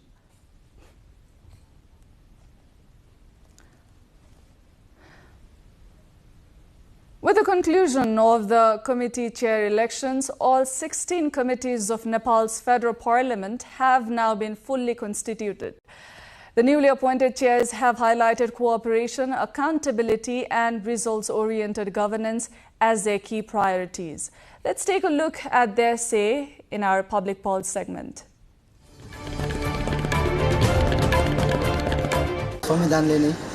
अदालतमा प्रश्न नउठ्ने विषयहरूका बारेमा यसमा छलफल गरिनेछ भन्नेको छ। त्यसकारण हामीले अति बढी संवेदनशील भएर कुनै पनि पार्टी नबनिकन, किनभने यो त संविधानका लागि बनेको समिति हो, त्यही भएर संविधानलाई अझ नागरिकमुखी, अझ जीवन्त, अझ गतिशील र अझ अग्रगामी बनाउनका लागि हामी सबै मिलेर काम गर्छौँ। जसले जुन ठाउँबाट यो समितिलाई र महिला ज्येष्ठ नागरिक बालबालिकालाई अगाडि ल्याउन धेरै प्रयासहरू गर्नुभएको छ, उहाँलाई एकदमै धेरै धेरै धन्यवाद। त्यसमा चाहिँ अब समस्या केलाउनु भन्ने होइन, त्यो हाम्रो एउटा सिकाइ हो। त्यो सिकाइलाई अगाडि बढाएर जुन प्रकारले कोटाहरूको सिस्टमहरू छ, सबै कुराहरू छ नि त महिला अधिकारको लागि लिखित दस्तावेजीकरण, त्यसलाई चाहिँ रियल लाइफमा उहाँहरूले एकदमै महसुस गर्ने तरिकाले हामी गर्ने प्रयास गर्छौँ। अहिले चाहिँ हामी पक्षी र विपक्षी भन्दा पनि टिम नेपाल भनेर अगाडि जान्छौँ भनेर म चाहिँ त्यस्तो किसिमको एउटा चाहिँ निर्माण गर्न चाहन्छु। र हामी स्वास्थ्य कर्मीहरू छौँ, धेरैजना डक्टर्स छौँ, नर्सेस छौँ, त्यस्तै गरेर हेल्थ पोलिसी मेकर्सहरू कतिजना हुनुहुन्छ, एजुकेसनमा सेक्टरमा कन्ट्रिब्युट गरेको मान्छेहरू हुनुहुन्छ, त्यस्तै गरेर सूचनामा पनि आइटी सेक्टरको मान्छे, सूचनाबाट नै आउनुभएको व्यक्तित्वहरू पनि हुनुहुन्छ। सो उहाँहरू सबैलाई ल्याएर चाहिँ मेबी अब एउटा कमिटी त भयो, तर सब कमिटीको आधारमा विज्ञताको आधारमा त्यसलाई डिभाइड गरेर चाहिँ इफेक्टिभली हामी अगाडि बढ्छौँ। वित्तीय अनुशासन र सुशासन, आर्थिक सुशासन पहिलो मेरो एजेन्डा हुन्छ। म सबै दलसँग सल्लाह पनि लिन्छु, विज्ञहरूसँग पनि लिन्छु। मेरो एउटै मात्र यो एजेन्डा हुन्छ, यो कायम गरेर अगाडि बढ्ने हो।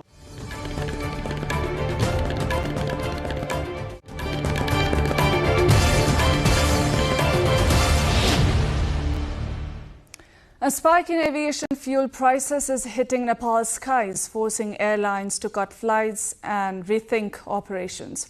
With fares climbing and passengers dropping, turbulence in the aviation sector is far from over. More on this in our cover story of the day after this break.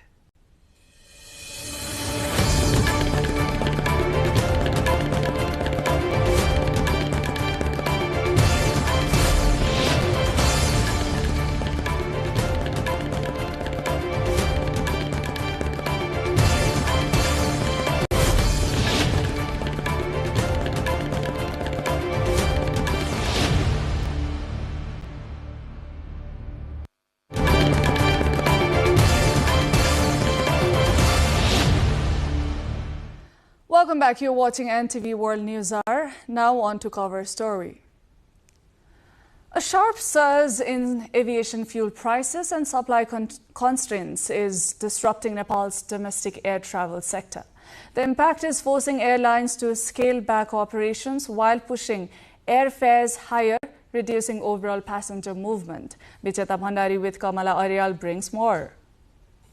Nepal's domestic aviation sector is facing a sharp contraction, with the market shrinking by nearly 30% due to a shortage of aviation fuel and a steep rise in prices. Private airlines across the country have reduced the number of flights, citing declining passenger demand. Operators say higher airfares driven by increased fuel cost have discouraged travelers from flying unless absolutely necessary. Since April, the price of aviation fuel has more than doubled. In response, domestic carriers have raised ticket prices by around 50%, further impacting passenger numbers. The effects are being felt across the industry, including by the country's largest private carrier, Buddha Air, which has reduced its flight frequency by nearly 30%. Airlines warn that sustaining operations has become increasingly difficult, with some preparing to cut staff alongside reducing flights.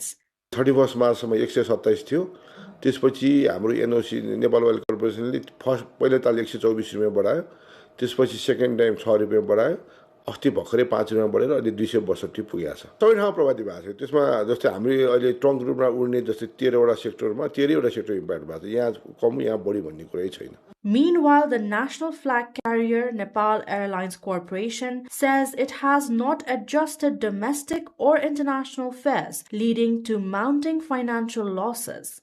अवश्य पनि यो अहिले कन्फ्लिक्टको कारणले गर्दाखेरि दुईटैतिर एउटा इन्धनको अभाव इन्धनको मूल्य वृद्धि जसले गर्दाखेरि चाहिँ नेपाल एयरलाइन्सलाई आर्थिक भार एकदमै धेरै पर्न गएको छ यो नेपाल एयरलाइन्सलाई मात्र होइन कि संसारभरिको एयरलाइन्सहरुलाई नै अब नेपालमा भएको डोमेस्टिकलाई पनि त्यसैकारणले तपाईहरुले हेर्नु हो भने नेपालको डोमेस्टिक एयरलाइन्सहरुले पनि अहिले मूल्य वृद्धि पूरा गरिरहेको छ हामीहरुले चलाउने नै हो भन्देखि चाहिँ मूल्य वृद्धि हुन्छ गर्नुपर्छ तर यसमा चाहिँ कति गर्ने भन्ने कुरो चाहिँ अब सरकार र हामीहरु समन्वय गरिकन त्यो मूल्य समायोजन गर्छौं होला Airlines say the sector is unlikely to return to normal unless fuel prices stabilize and the supply improves. They are urging government intervention to ensure reliable fuel supply and price adjustments, warning that without immediate action, Nepal's aviation industry could face deeper challenges.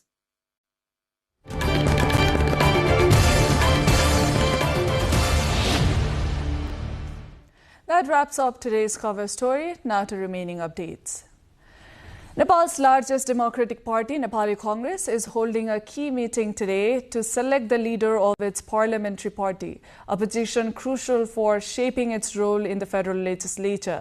A committee led by Joint General Secretary Prakash Snehi has been tasked with building consensus, though internal agreement has yet to be reached. Several senior leaders, including Arjun Narsingh Kesi, Bisma Raz Angdembe and engineer Mohan Acharya, have emerged as contenders for the post, reflecting ongoing party competition. The committee is consulting party lawmakers in an effort to finalize a consensus candidate and avoid a contested vote. The leadership decision is seen as significant for determining the Nepali Congress parliamentary strategy and influence in Nepal's coalition-driven political landscape. The Kathmandu metropolitan city is launching a new initiative to revive the area, introducing weekly vehicle-free days under the campaign Vibrant and Prosperous Assam, aimed at preserving both its physical heritage and living cultural traditions. Every Saturday, vehicles will be barred from key routes leading into Assam, including Kamalaski Chowk, Bhotahiti Chowk and Mahabodha Chowk. In their place, the streets will come alive with cultural and social activities ranging from traditional music and dance to showcase of local craftsmanship and community practices. City officials say the long-term vision is to develop Assam into a heritage corridor, preserving its historical, religious and cultural significance while fostering a cleaner and more organized urban space. Nepal's federal capital Kathmandu's streets are turning into open-air canvases as murals are redefining the capital's visual landscape. Beyond beautification, these artworks are emerging as powerful expressions of culture, diversity, identity and heritage. Ishant Bhattarai with Rashila Shrestha takes a look. In the bustling and sprawling cityscape of Nepal's federal capital, Kathmandu, a new form of art expression is gaining momentum. Wall paintings, otherwise known as murals, are now providing relief to passers-by on streets that usually offer little to no visual amazement. The purpose of these murals, however, is not just to captivate viewers. They also serve as a medium of cultural and artistic expression depicting the country's multi-ethnic and social identities. Various murals further showcase culturally significant sites and eye-catching geographies that Nepal hosts. They also seek to inform, educate, and impart knowledge about Nepal's rich intangible heritage, something the younger generation is gradually growing distant from. यदि बच्चाहरूलाई किताब पढाएन भने त्यो बच्चाहरूले कसरी पढ्छ होला, कसरी थाहा पाउँछ होला? किताब भएको कारणले गर्दाखेरि किताबमा लेखेका कुराहरूलाई टिचरले यो हो भन्ने कुरा पढाइसकेपछि हामीले बुझ्ने हो नि त। त्यसरी नै हाम्रो काठमाडौँ महानगरपालिका भित्र आउने आन्तरिक र बाह्य टुरिस्टहरू हुन्छ नि, त्यो टुरिस्टहरू आउँदै गर्दाखेरि उले कसरी थाहा पाउँछ कि काठमाडौँ महानगरपालिका जीवन्त छ र यहाँ के परम्परा छ, के संस्कृति छ, कस्तो कस्तो चाहिँ यहाँ रहन सहन छ भन्ने कुरा त कसैले बुझाइदिनु पर्ने हुन्छ नि त। र त्यो बुझाउने मान्छे भएन भने उले अब के सिकेर जान्छ, के हेरेर जान्छ, के देखेर जान्छ भन्ने कुरा चाहिँ सिकाउनको लागि एउटा त्यो जीवन्त किताब हो। Following the initiation by the Kathmandu metropolitan city, numerous fine art academies and independent foundations have been called upon to take up these responsibilities. These organizations, in turn, are engaging students to collectively work on these projects. Many of the organizations have also expressed delight over the initiative taken by the local government. They believe such efforts help recognize mural painting as a distinct art form within the broader spectrum of the arts. यो भित्ते चित्रहरू चाहिँ अहिलेको समाजमा अति आवश्यक एउटा विधा रहेको छ। हुन त यसलाई विधामा नै गनिन्न, यसलाई अतिरिक्त विधामा हामीले गर्ने गर्छौं ललित कलामा चाहिँ। तर यो अतिरिक्त कला भए पनि यसले चाहिँ एउटा समाजको एउटा भनौं प्रष्ट सबैको लागि हुने गरिकन देखाउन सक्ने एउटा किताबको रूपमा चाहिँ हाम्रो भित्ते चित्र रहेको छ। र यो म्युरलमा चाहिँ अहिलेको समयमा यदि भन्नुहुन्छ भने संस्कृति र हराउँदै गएको हाम्रो परम्पराहरूलाई चाहिँ अहिलेको समाजमा चाहिँ बारम्बार मान्छेहरूलाई चाहिँ याद गराउने या झस्को दिने एउटा पाटोको रूपमा चाहिँ यो भित्ते चित्रलाई मैले लिने गरेको छु। All in all, these murals are enhancing the visual appeal of Kathmandu, engaging locals and tourists alike. With consistent efforts from the Kathmandu metropolitan city, along with continued support from the locals, this initiative is set to transform the streets of the capital into a livelier and more vibrant space. With camera person Rashila Shrestha, Ishant Bhattarai reporting for NTV World. At least 2 people, including a teenage boy, have gone missing after a boat capsized in the Karnali River in far western Nepal. The incident occurred on April 16 at Bhairavsthan in Turmakhand rural municipality, where a small boat carrying a father and son overturned while returning from across the river. The missing have been identified as 35-year-old Pahal Singh Buddha and his 13-year-old son Nari Buddha. They have travelled to a nearby forest area in Surkhet district for grass cutting before the accident took place during their return. Search and rescue operations are underway, with multiple police units deployed from nearby posts, along with a specialized disaster response team from Nepal's armed police force heading to the site. Authorities say efforts are ongoing, but strong river currents are posing challenges in locating the missing individuals.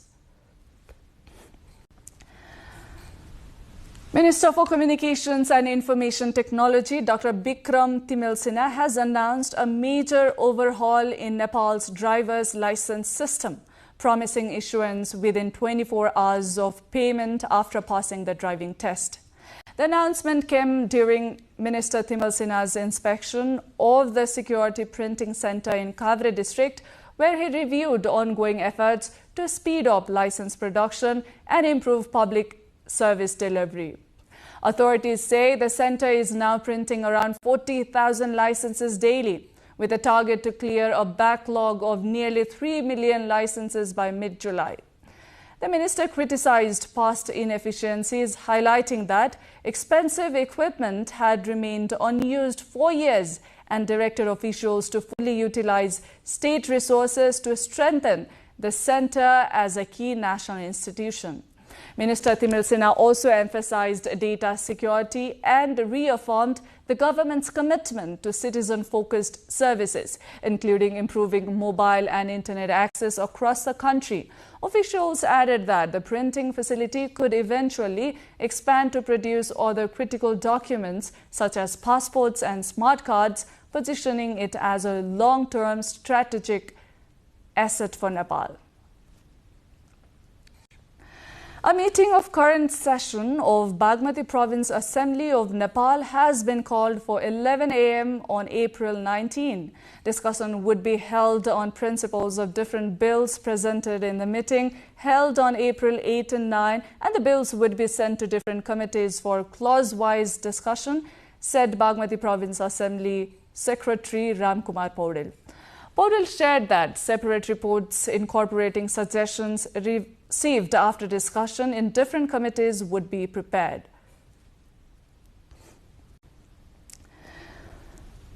Lumbini Provincial Government of Nepal has spent just over one-third of its annual budget in the first 9 months of the fiscal year 2025-26, raising concerns about slow development progress. According to the Provincial Accounts Controller Office, overall expenditure stands at 34.31%, with capital spending on infrastructure and development projects at only 32.36%. Out of a total budget of 36.31 billion rupees, only 13.34 billion rupees has been utilized so far, reflecting delays in project implementation and fund mobilization. Key provincial institutions, including the Provincial Assembly and Public Service Commission, have also recorded modest spending rates, while the Provincial Planning Commission lags further behind. Officials report that nearly 45% of funds allocated to local governments have been disbursed under recurrent headings, though these are often used for both administrative and development purposes. The low spending trend highlights ongoing challenges in budget execution, a recurring issue in Nepal's provincial government system.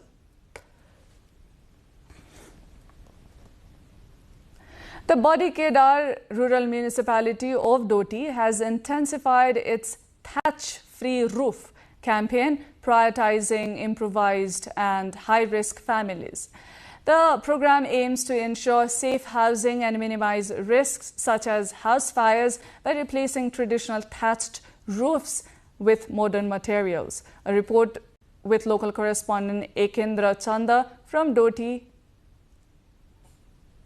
Badi Kedar rural municipality in Doti district in the far west of Nepal has accelerated thatch-free roof campaign with the goal of ensuring secure housing in rural settlements to guide citizens toward modern and safe living conditions while reducing the hazards associated with traditional thatched roofs. The local government has prioritized distribution of corrugated zinc sheets. According to the rural municipality, priority is being given to impoverished families and those still living in vulnerable conditions under thatched roofs.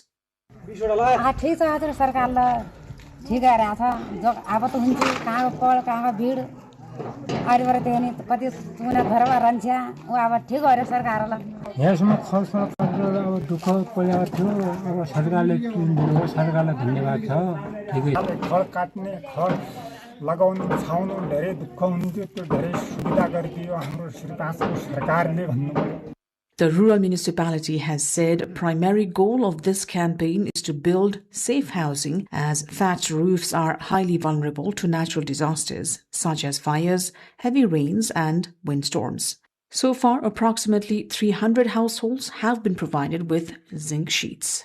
The vice chairperson of the rural municipality says there are plans to further expand this campaign in the coming days. धेरै महिलाहरू दिदीबहिनीहरूलाई साह्रै समस्या भएको कारणले यो खरले जसको घरमा चाहिँ खरले छाना छाएका छन् उहाँहरूलाई चाहिँ यो कार्यबोझ घटाउनको लागि जस्ता पत्ता वितरण गर्ने भन्ने कार्यक्रम चाहिँ हामीले निर्वाचित हुने बित्तिकै चाहिँ हामीले त्यो कार्यक्रम राख्यौं र अहिलेसम्म समग्रमा चाहिँ हामीले 300 जना जति घरधुरीलाई चाहिँ जस्ता पत्ता वितरण गरिसकेका छौं र यो पाला चाहिँ हामीले 152 जना जति The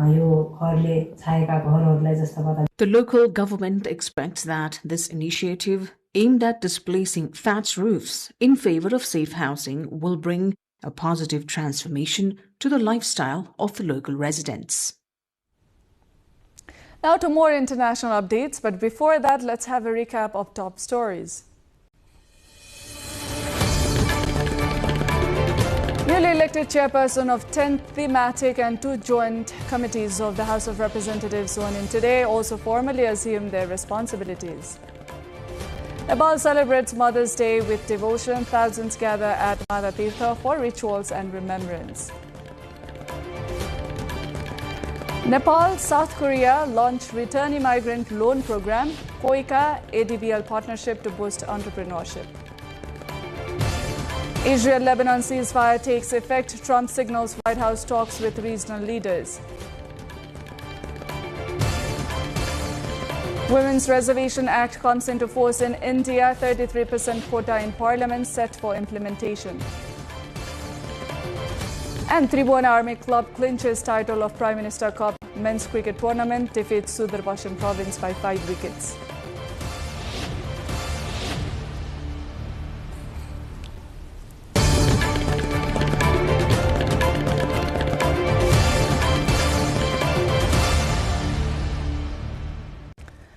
In the meantime, global diplomats and officials have gathered in Turkey for the annual Antalya Diplomacy Forum, a high-level meeting focused on policy, diplomacy and business.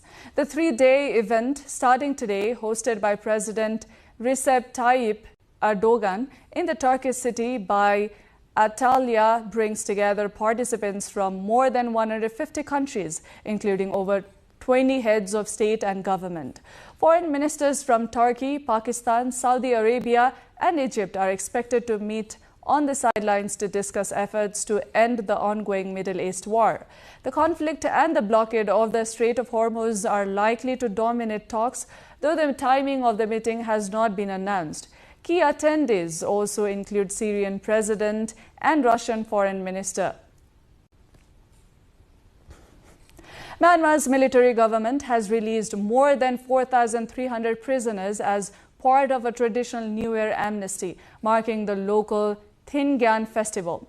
The order issued by the newly elected president Min Aung Hlaing also included the release of 179 foreign nationals who will be deported. All death sentences were commuted to life imprisonment, while life terms were reduced to 40 years and other sentences cut by 1/6. Hundreds of families gathered outside Yangon's insane prison, waiting the release of relatives. Among those freed was former President Win Myint, who had been detained since the 2021 military coup. Pro-democracy leader Aung San Suu Kyi remains in detention despite a sentence reduction reported by her lawyer to news agencies, with uncertainty over whether she may serve the remainder under house arrest. The crew members and 6 passengers were killed when a private helicopter crashed in dense forest on Indonesia's Borneo Island. The Airbus helicopter, owned by local firm Matthew Air Nusantara, lost contact with air traffic control around 5 minutes after takeoff in the West Kalimantan province on Thursday morning. According to the authorities, all 8 on board were men and 1 was a Malaysian national. Indonesian Civil Aviation Director General Lukman F. Laisa said the joint search and rescue team had successfully located the crash site of the aircraft, and based on information from the field, all passengers and crew members have been confirmed dead. The bodies have been flown to the provincial capital of Pontianak. The Sri Lanka Navy has seized more than 150 kilograms of suspected narcotics from a multi-day fishing trawler intercepted in deep seas south of the island. The vessel was tracked during a long-range surveillance operation and is believed to have received the consignment from a foreign ship in international waters. It was escorted to Dikwela Fisheries Harbour, where a detailed search uncovered the drugs hidden in 6 large sacks. Authorities estimate the value of the seized narcotics at over 400 million Sri Lankan rupees, or around $1.2 million. 4 suspects aboard the trawler have been arrested and are being questioned as part of a wider investigation into the smuggling network. The operation is part of a broader ongoing effort by the Sri Lankan security forces to curb the flow of drugs through the regional maritime border.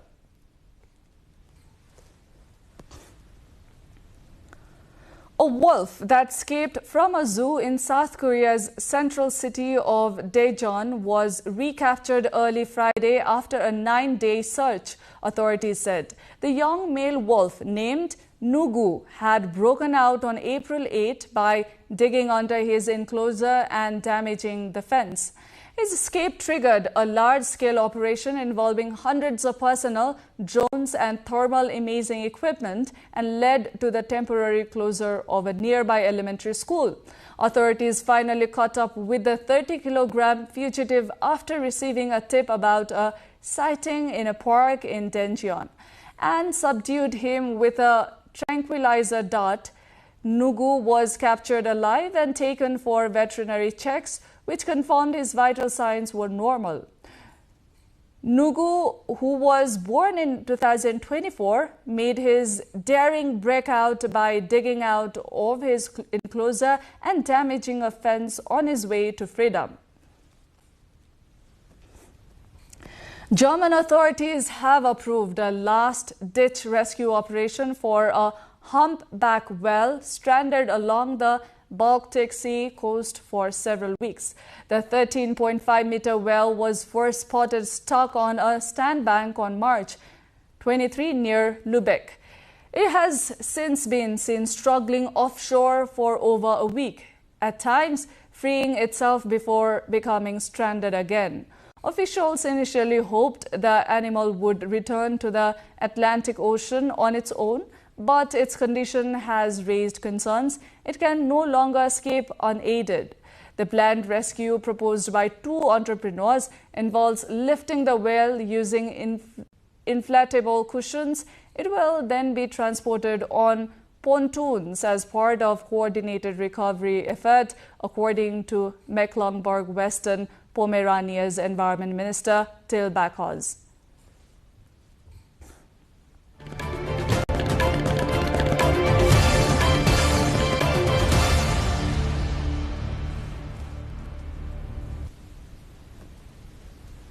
Business updates coming up next after this short break.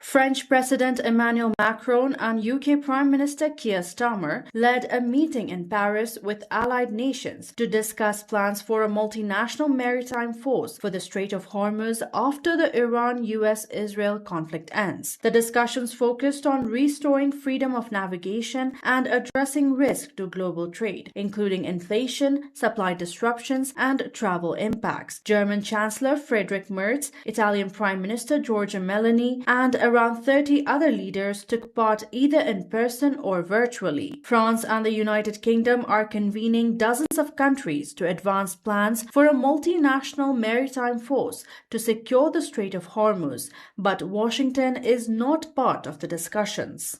It is very important that we build a coalition of countries around the principle that the ceasefire should be permanent, there should be a deal, and that the Straits of Hormuz are open. It is in all of our interest to do that, because what's happening in the war in Iran is affecting each of our economies. That's why countries are coming together.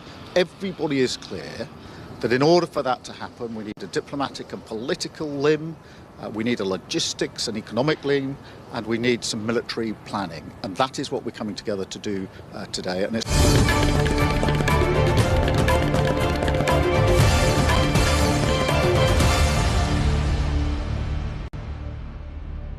A commercial flight has landed for the first time in Qaqortoq, marking the launch of a new airport that significantly expands Greenland's transport and economic infrastructure. The airport introduces year-round domestic connections and seasonal international links to Iceland, improving access for trade, tourism, and business activity in southern Greenland. Officials say the development is part of a broader infrastructure investment program, partly financed by Denmark, aimed at supporting long-term economic growth and diversification, particularly in the tourism sector. The opening also coincides with the closure of the nearby Narsarsuaq airport, which had previously served as a key regional hub. Authorities are also planning another international airport in northwestern Greenland, further strengthening connectivity across the Arctic island, as well as opening new opportunities for investment and commercial development.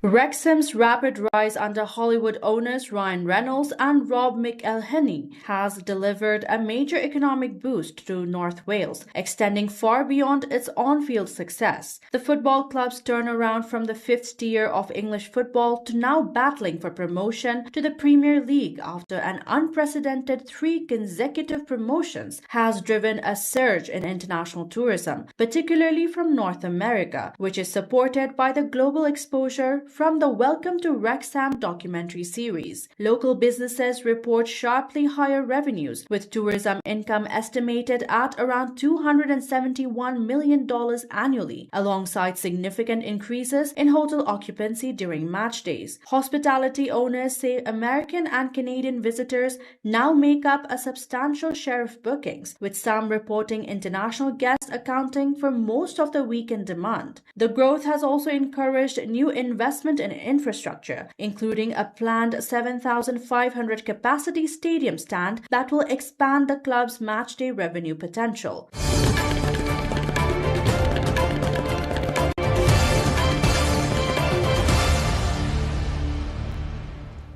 Now to a sports update.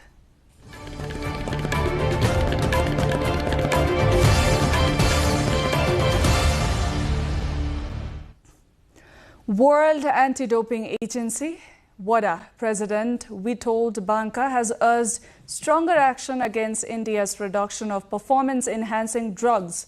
According to WADA, India is the leader in manufacturing performance-enhancing drugs. Speaking during a visit to New Delhi, he said curbing production and supply chains is critical to tackling doping and protecting athletes. WADA is working with India's Central Bureau of Investigation and other law enforcement agencies to target networks involved in manufacturing and distribution.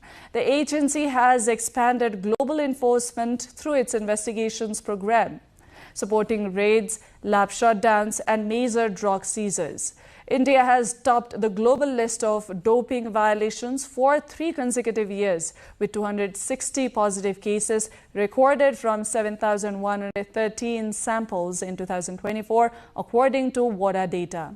Banka said the focus remains on strengthening legal and enforcement systems rather than penalizing countries' chances of hosting major sporting events.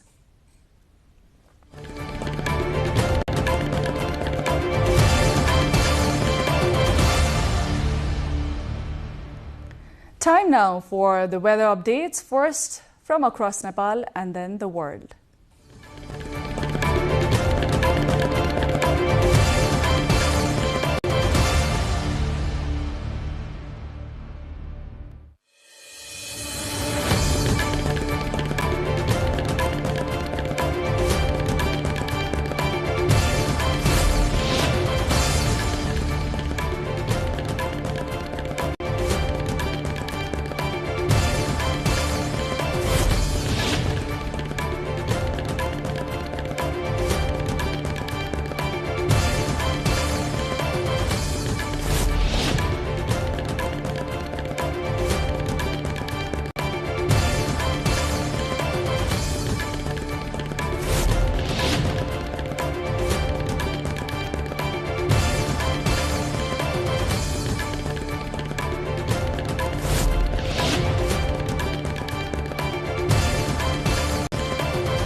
Before wrapping up, here's a look into the top stories this hour. Newly elected chairpersons of 10 thematic and 2 joint committees of the House of Representatives sworn in today also formally assumed their responsibilities. Nepal celebrates Mother's Day with devotion. Thousands gather at Mother Tirtha for rituals and remembrance. Nepal, South Korea launch returnee migrant loan program, Koika ADBL partnership to boost entrepreneurship. Israel-Lebanon ceasefire takes effect. Trump signals White House talks with regional leaders. Women's Reservation Act comes into force in India. 33% quota in parliament set for implementation. Tribhuvan Army Club clinches title of Prime Minister Cup men's cricket tournament, defeats Sudar Pashchim province by 5 wickets.